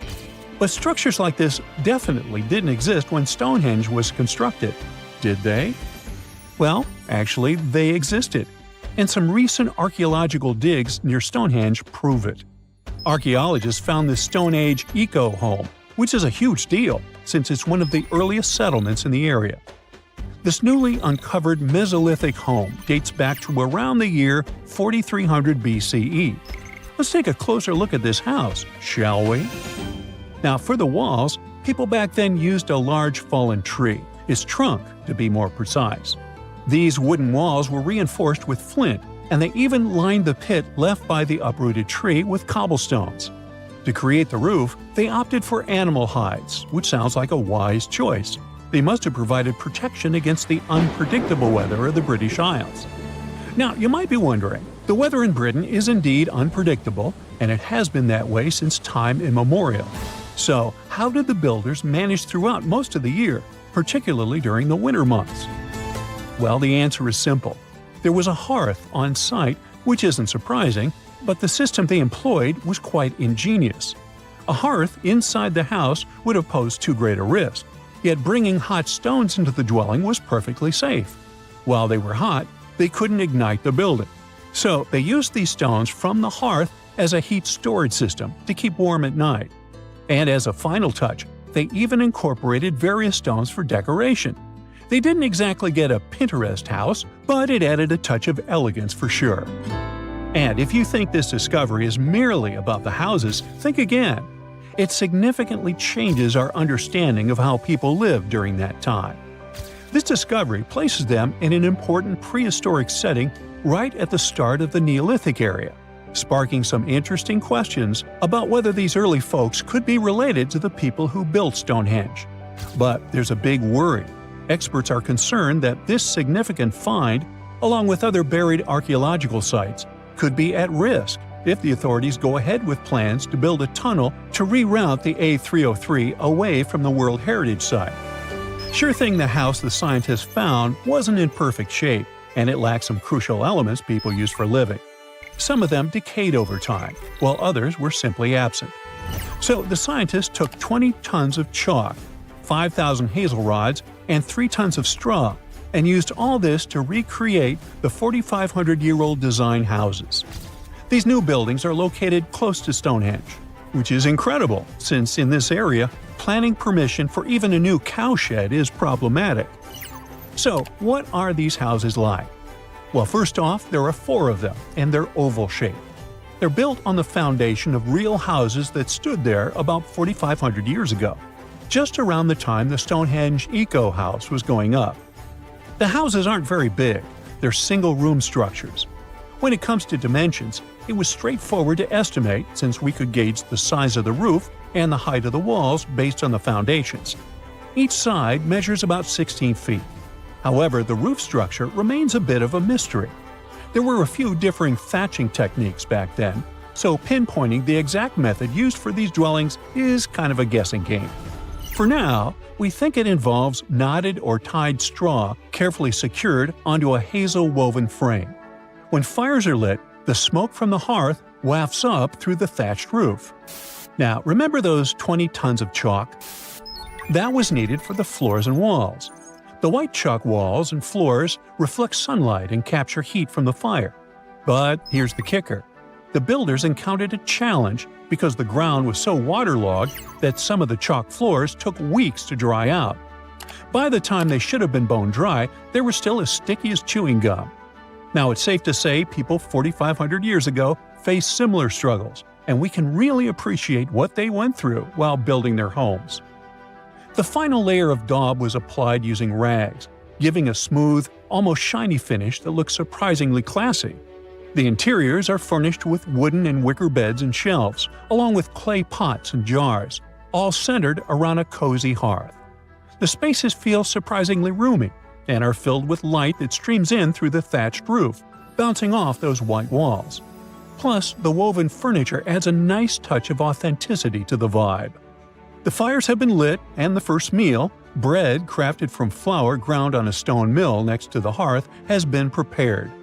Those who tried the bread were pleasantly surprised by its flavor, finding it quite tasty. Now, here comes the bummer.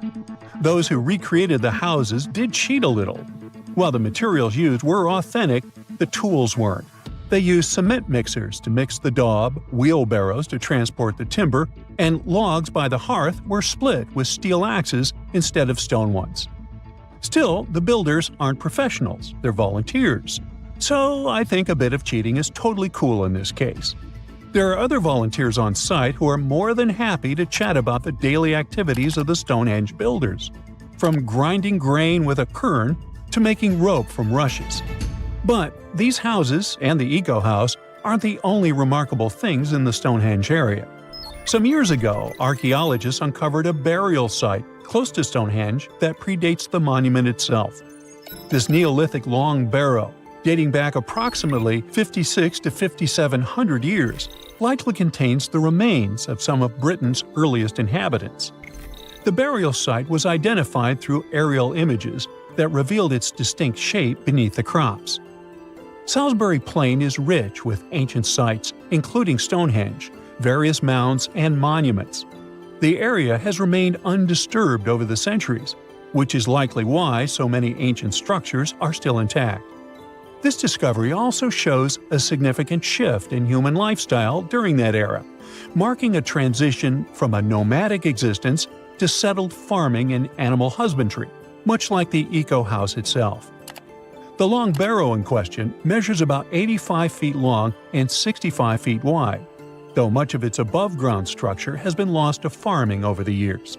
If this site is like others in the vicinity, it contains the remains of 30 to 50 individuals, along with cow skulls, which were significant to those early communities. If you've ever wondered what it feels like to walk on diamonds, head straight to the town of Nördlingen in Germany. It seems like a typical fairy tale village with cute houses and red roofs, but its walls and streets are actually studded with over 72,000 diamonds. You'll need a microscope to see them, but they're definitely there. When the first people came to live here, somewhere around the 9th century CE, they were positive they were settling down in a volcanic crater. They didn't know the stone they were using for construction was embedded with millions of tiny diamonds, and the origins of the crater were out of this world.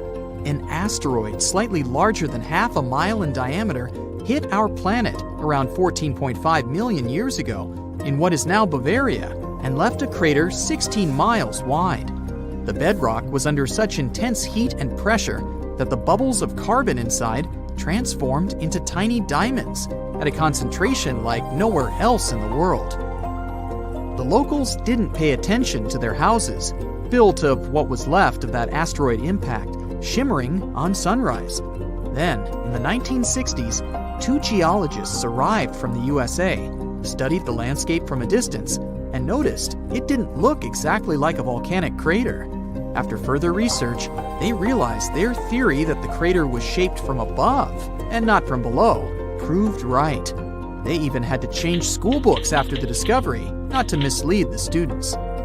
Once the word of the crater had spread, NASA got interested in it and sent their Apollo 14 and Apollo 16 astronauts to visit it to learn about what kind of rocks they'd find in space and which of them were worth bringing home. A moon rock that arrived with one of the missions is now on display at the local museum, and astronauts still visit the place. The locals, though, are so used to living among diamonds, they don't even find it special.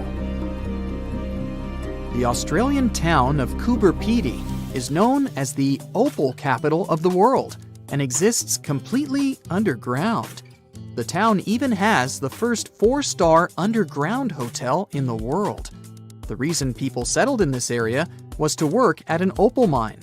Back in the day, the miners could hardly survive under the burning desert sun, so someone decided to put a tent directly into the mine. Then it turned into a home. Now, Coober Pedy has around 2,500 residents from different countries, about 30 shops, an opal gallery, museums, a bar, and other buildings, and is a popular tourist attraction. The town of Monowi, Nebraska, in the USA, has a mayor, a clerk, a treasurer, a librarian, a tavern keeper, and a bartender. Yet, the population is officially just 1. Elsie Eiler has been doing all those jobs, paying taxes to herself, and voting herself for mayor since 2004. Back in the 1930s, Monowi had a population of 150 people, grocery shops, and restaurants. When farming conditions got worse, people started leaving family by family until it went down to 1 person. If you feel like saving some money on house construction, look up some property in the Spanish town of Centenil de las Bodegas. 3,000 residents live under and into the sides of the Cadiz Mountains and use them as natural walls and ceilings. The first settlers moved in here back in prehistoric times. The rocks keep the houses cool in the summer and warm in the winter. Neft Dashleri in Azerbaijan was built as an oil platform in 1940, directly in the Caspian Sea. Once they discovered rich oil deposits, it started growing and is now made up of a network of platforms with around 5,000 people working and living here. The town has apartments, bridges, a library, a community center, and even a movie theater. The Japanese village of Nagoro has an unofficial second name, the Scarecrow Village. The last children were born here over 20 years ago. It officially has less than 50 residents, but it feels complete thanks to 350 life-size human dolls. When a local lady came back here in 2000 to look after her aging father, she saw the empty streets, shops, and schools. To change that, she and her friends started making cute dolls to replace the residents. The entire town of Whittier, Alaska, lives under one roof of a 14-story building of a former barracks. That's around 220 people who live here all year round, plus all the shops, a police station, a post office, a hospital, and a church.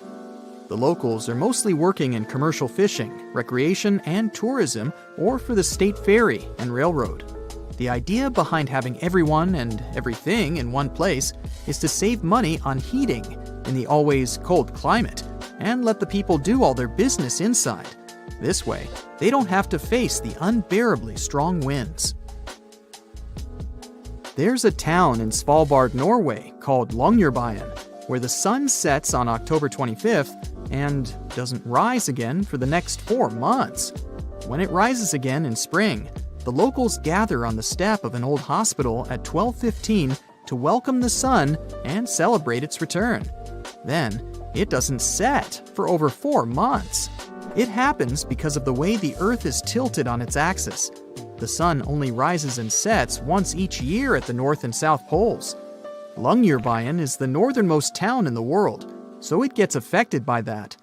Its residents occasionally see polar bears and reindeer in the streets and get around on snowmobiles. The Italian village of Viganella was built right at the bottom of a deep valley and on the wrong side of the mountains. They cast huge shadows and deprived the village of the sun for the entire winter. The locals used to live like that for centuries, until one engineer decided to build a large mirror high on the opposite slope of the mountain. It's operated by a computer and reflects light on the central square of Viganella for at least 6 hours a day during the darkest months.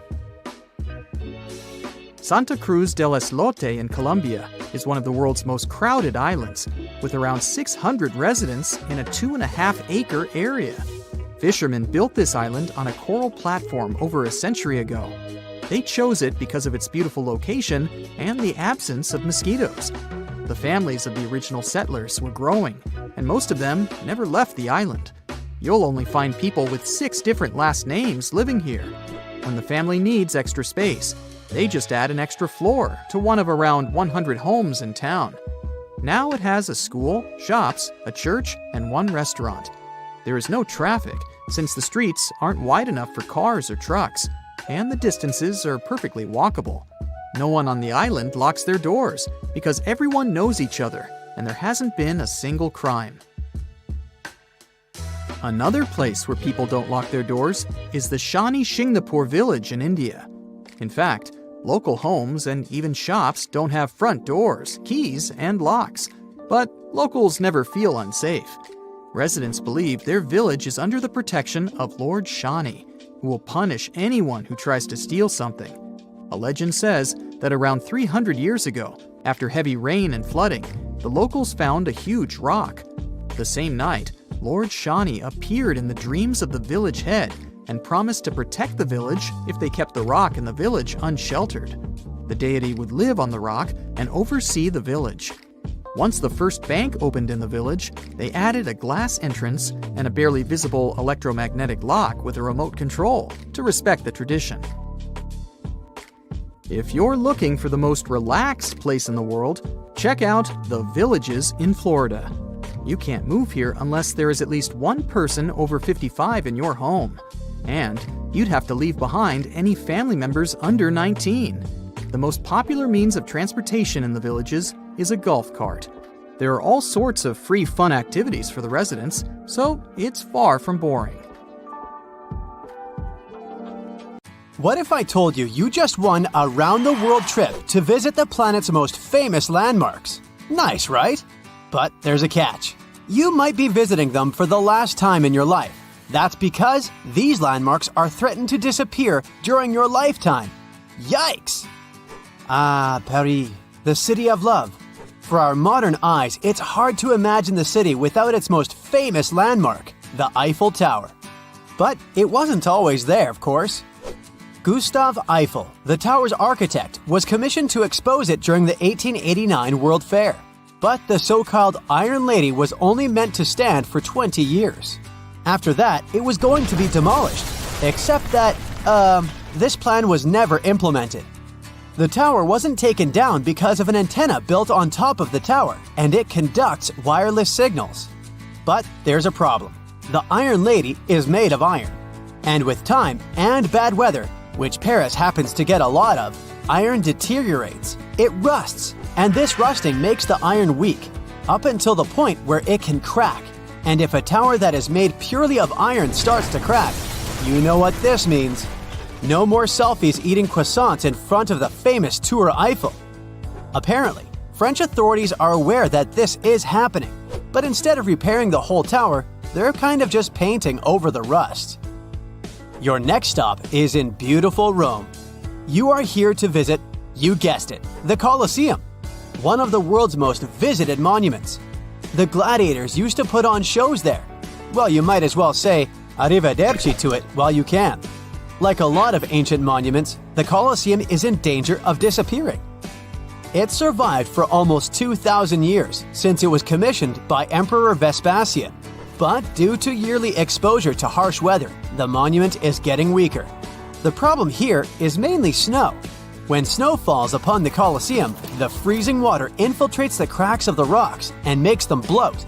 You know, like when you put a soda can into the freezer and the bottom pops out?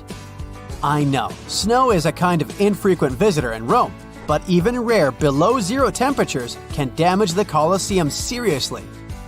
And since we can't control the weather, who knows how long we'll get to see this beauty around? After hopping on a red-eye to India, you arrive at the unique Taj Mahal. It's even more mesmerizing in person than it is in pictures.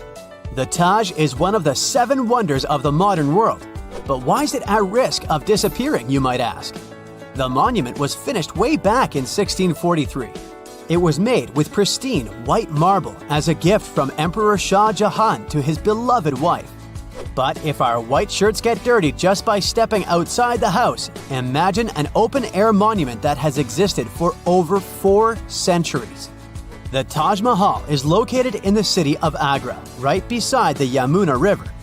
Over the years, the region has become very polluted, and all of this pollution is helping to destroy the Taj. India's Supreme Court has been on the case for many years now, and they say the monument is turning greenish and brown. So, high authorities decided that either the local government restores the Taj Mahal completely, or they'll shut it down, or worse, destroy it. For the good of humanity, I hope they decide to restore it already. Otherwise, we'll be down to only 6 wonders. Finally, you've made it to South America. More specifically, you're now in the mountainous country of Peru. If you're not used to such high altitudes, you might get a little dizzy. But it's worth it to see the mesmerizing Incan ruins of Machu Picchu. The city is located at over 7,000 feet above sea level, and no one knows how the Incas built such a sophisticated village. That's why the site attracts around 440,000 visitors every single year.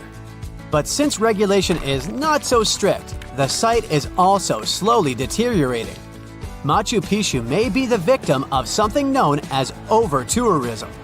I mean, if you look at any footage from the site on a normal day, it's pretty packed up. And even if it's a stone-made town and stones are pretty resistant, they do suffer from erosion. Man-made or weather-made. Oh boy, I really don't like the sound of that. There's another stone monument that you need to check off your list. Can you guess which one it is?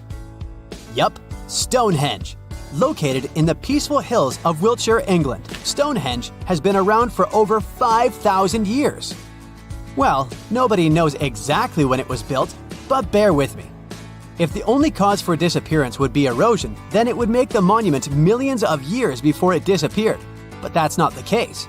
Since 1995, there have been multiple proposals from British authorities to build an underground tunnel that connects southeast and southwest England. The thing is, the tunnel passes underneath Stonehenge, and it might rock the site's foundation. Get it? Rock? Anyway, since the project was suggested, local supporters of the monument have found a Save Stonehenge alliance to keep the monument safe. They strongly believe that any enterprise, such as this tunnel, will severely harm the site. Egypt. This time, to arrive at your destination, you travel in style. And by that, I mean camels. Just for the photo op, of course. But why are you here? You came to check out the Great Sphinx. You know, the one with the broken nose? The Sphinx was also built way back in the day. Try over 4,000 years ago. And back then, they used what they had at their disposal, limestone. Now, some researchers think that hazardous weather may be damaging the Sphinx's limestones. You see, they're very porous types of rock, so water easily infiltrates inside of them, making erosion stronger and faster. But water is also coming from down below. Unlike the pyramids of Giza, the Great Sphinx was carved directly from the bedrock. And right underneath the monument, there's a riverbed, which also infiltrates into the Sphinx, making it weaker. Fingers crossed that Egypt doesn't get a lot of rainfall in the next few centuries. I hope you brought your swimsuit because it's time to dive deep into the Dead Sea. Except that you probably won't get too deep. You know, since there's so much salt in the water that you basically only float. Fun fact, this sea is 10 times saltier than the ocean. It may be a little ironic that the Dead Sea is at risk of actually perishing, but it's true. The lake level is dropping 4 feet every year. It has to do with one of the sea's main tributaries.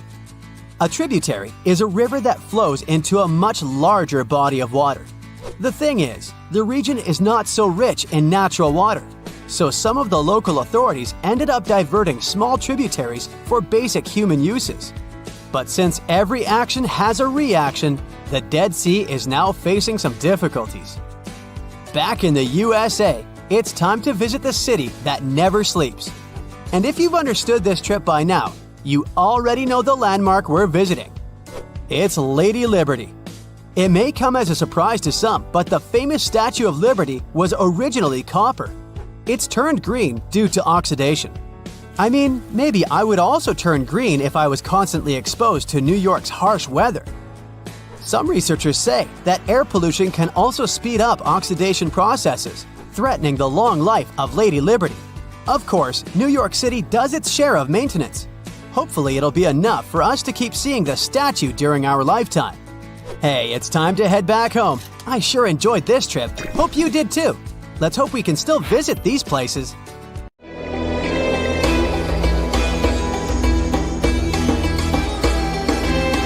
The Great Pyramid was created as the final resting place of ancient Egyptian monarch Khufu. According to legend, French leader Napoleon entered the Great Pyramid and came back out looking shaken and super pale. He never revealed what he saw inside, but whatever it was is said to have affected him for the rest of his life. When Napoleon entered the pyramid, he would have walked through a super tight and ascending passageway. He'd then go through another passageway, known as the Great Chamber. This corridor would have been much taller than the previous one, and would have cobbles too.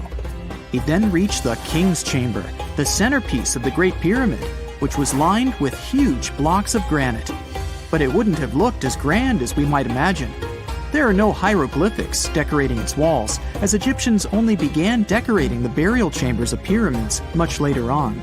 The pharaoh's tombs deep inside the pyramid would have also been filled with treasures, from chunks of gold to the world's most expensive jewelry. But this would have all been looted a long time ago.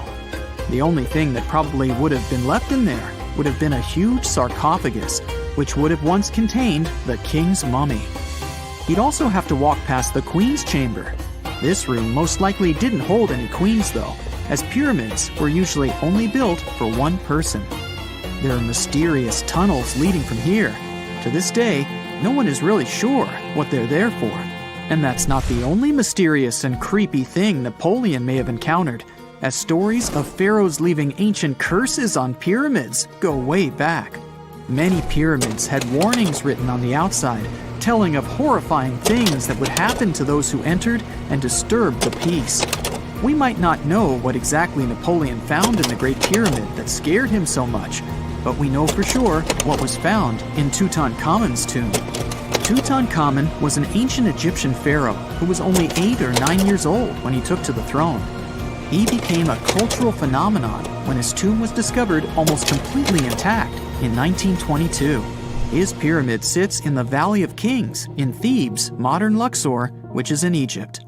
Unlike the Great Pyramid, Tutankhamun's tomb was covered in beautiful wall decorations. The walls told the story of how he would travel to the afterlife through the underworld. Egyptians believed all people would have to take this journey, so they would fill their tombs with objects and paintings to help them get there. There'd also be spells painted on the walls. They believed this would help people pass over to the next realm. The journey would be pretty long, and for that reason, the ancient Egyptians would also fill the pyramids with food. Tutankhamun's pyramid was filled with 8 fruit baskets. They even found something called gingerbread fruit in there. The rooms were jam-packed with furniture, statues, clothes, and staffs, amongst a whole bunch of other things. You'd likely find a lot of clothes and expensive jewelry in the pyramids as well. The ancient Egyptians wanted their ancestors to travel in style to the afterlife. They put Tutankhamun in his final resting place with over 50 pieces of clothing, all of the highest quality. There were tunics, scarves, gloves, and headdresses, and a ton of jewelry. Bracelets, pendants, necklaces, rings, and scarabs for protection were all found inside. Each of them was made of gold or precious stones. There were also fans made of ostrich feathers to keep the old pharaoh cool in the hot Egyptian sun. But the temperature inside the pyramids never actually went above 68 degrees Fahrenheit. The ancient Egyptians developed a super cool air conditioning system that we don't fully understand even today. Tutankhamun's pyramid also contained 130 walking sticks made from ebony, ivory, silver, and gold to help him on his journey. There were 3 chariots hidden away in case he got tired of all the walking. They also put 11 boat paddles inside, but there was no sign of any boat. The pyramids would be littered with the pharaoh's favorite scents and perfumes. During the excavation of Tutankhamun's pyramid, it quickly became clear that it had been robbed during ancient times. There was damage to doors and traces of oils left in empty jars. It looks like someone raided the pyramid for gold and the scents, perfumes, and oils that had been left for King Tut. There was still a bit of perfume, which was made from coconut oil and frankincense, left in one bottle. It seems like Pharaoh Tutankhamun loved board games. There was an ivory traveling set of Senet in his pyramid. Although we don't know for sure exactly how to play it, we have figured out it was sort of an ancient Egyptian version of backgammon. It looks like it was a two-player game where the goal was to knock your opponent off the board. Not really sure who Tutankhamun's mummy was supposed to play with, though. The ancient Egyptians had some rituals that may seem pretty strange to us. For example, they used to shave their eyebrows off if they ever lost a cat. So it's not too surprising they put some really weird things inside pyramids. Archaeologists discovered a collection of mummified cats and scarab beetles in pyramids that date back more than 4,000 years. They were found in the pyramids of Saqqara, which is south of Cairo. They also found a bunch of makeup kits and mirrors inside. Makeup was worn proudly by both men and women in ancient Egyptian times. Eyeliner was the most popular cosmetic. The Rosetta Stone was one of the best discoveries ever made in pyramids. It was found by our man Napoleon Bonaparte and his team.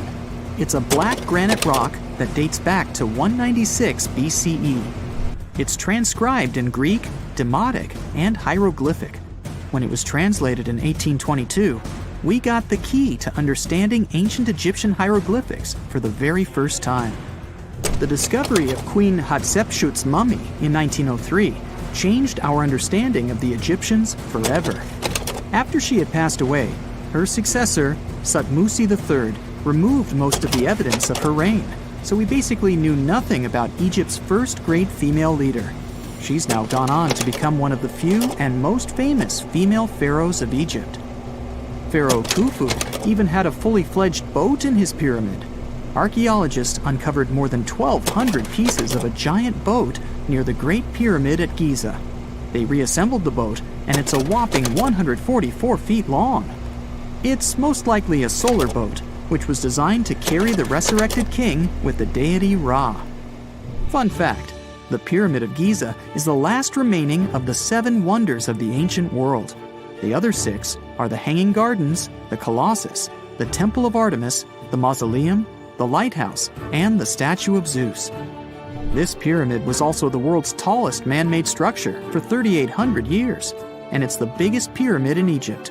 It took a staggering 2.3 million blocks of limestone, and some weighed as much as 80 tons. It took an incredible 100,000 laborers and a whopping 23 years to build. Its original height was a mega 480 feet.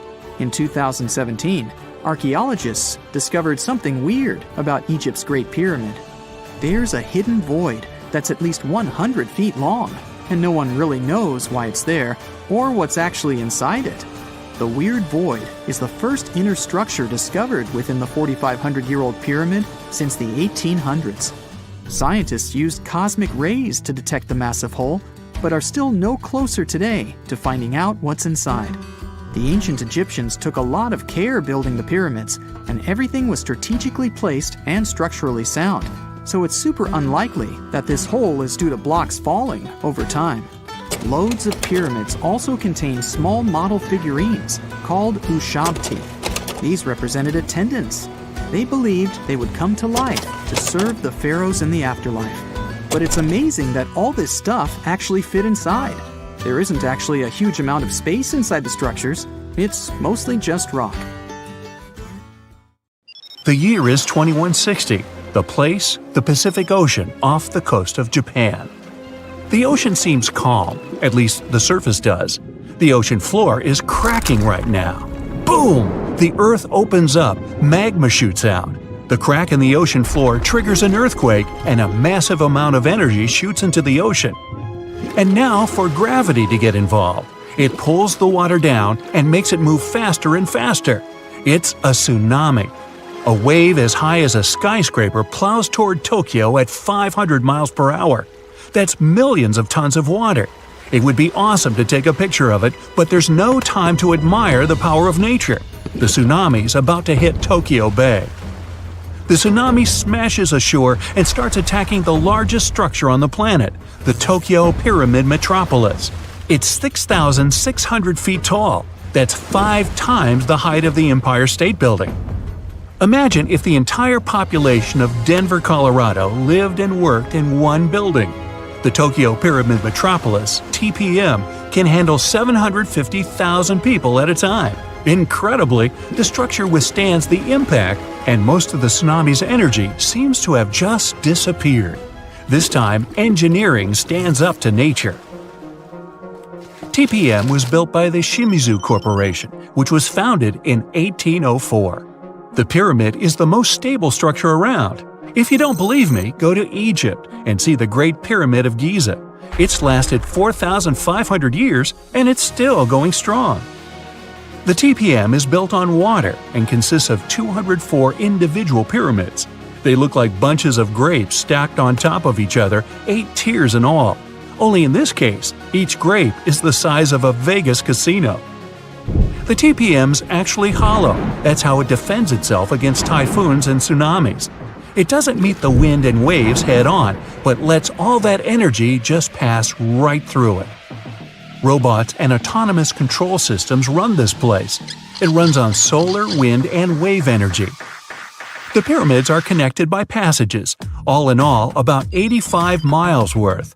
They connect everything and are maintained by AI that always finds you the fastest way to get from Pyramid A to Pyramid B. The TPA's obviously the city of the future, but human tech isn't quite ready for it just yet. Originally, engineers decided to install the pyramid on 36 columns, all dug into the ocean bed. If you build a pyramid that size out of steel and concrete, you'd be looking at 50 million tons of load press in on itself. The TPM would have collapsed under its own weight and imploded into the ocean. They needed something 1,000 times lighter than concrete and stronger than steel. So, what's this futuristic material? Look at this old guy. It's the first car on the planet with an internal combustion engine. It hit the road in 1885. And this is the first artificial satellite that humans launched into space. It only took an evolutionary blip to go from the first horseless carriage to our first flight into space. That TPM's not looking so ridiculous. Hey, we can do anything. The solution is carbon, and it's everywhere. It's the rod in your pencil, and the diamond in your crown or ring or industrial drill. But we don't just need ordinary carbon, we need graphene. It's a type of carbon we can make nanotubes out of. They're thinner than a human hair, but 400 times stronger than steel. And most importantly, they're light. Nanotubes aren't affected by chemicals, oxygen, or water. Perfect for the TPM. That's just a fancy way of saying the thing's not gonna rust. Shimizu has plans for a power station on the moon, an underwater city, transforming the Sahara Desert into a huge oasis, and much more. But they aren't the only ones changing the planet. The Netherlands is the size of 2 New Jerseys, and about 30% of it is below sea level. To protect their country from water, the Dutch built dams, lots of them. But that's just defense. In 1986, they decided to go on offense and take back some of the land from the sea. The first dam was 19 miles long. It basically turned a bay into a lake.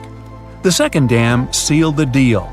After 42 years of work, the Netherlands got itself a whole new province, larger than Los Angeles.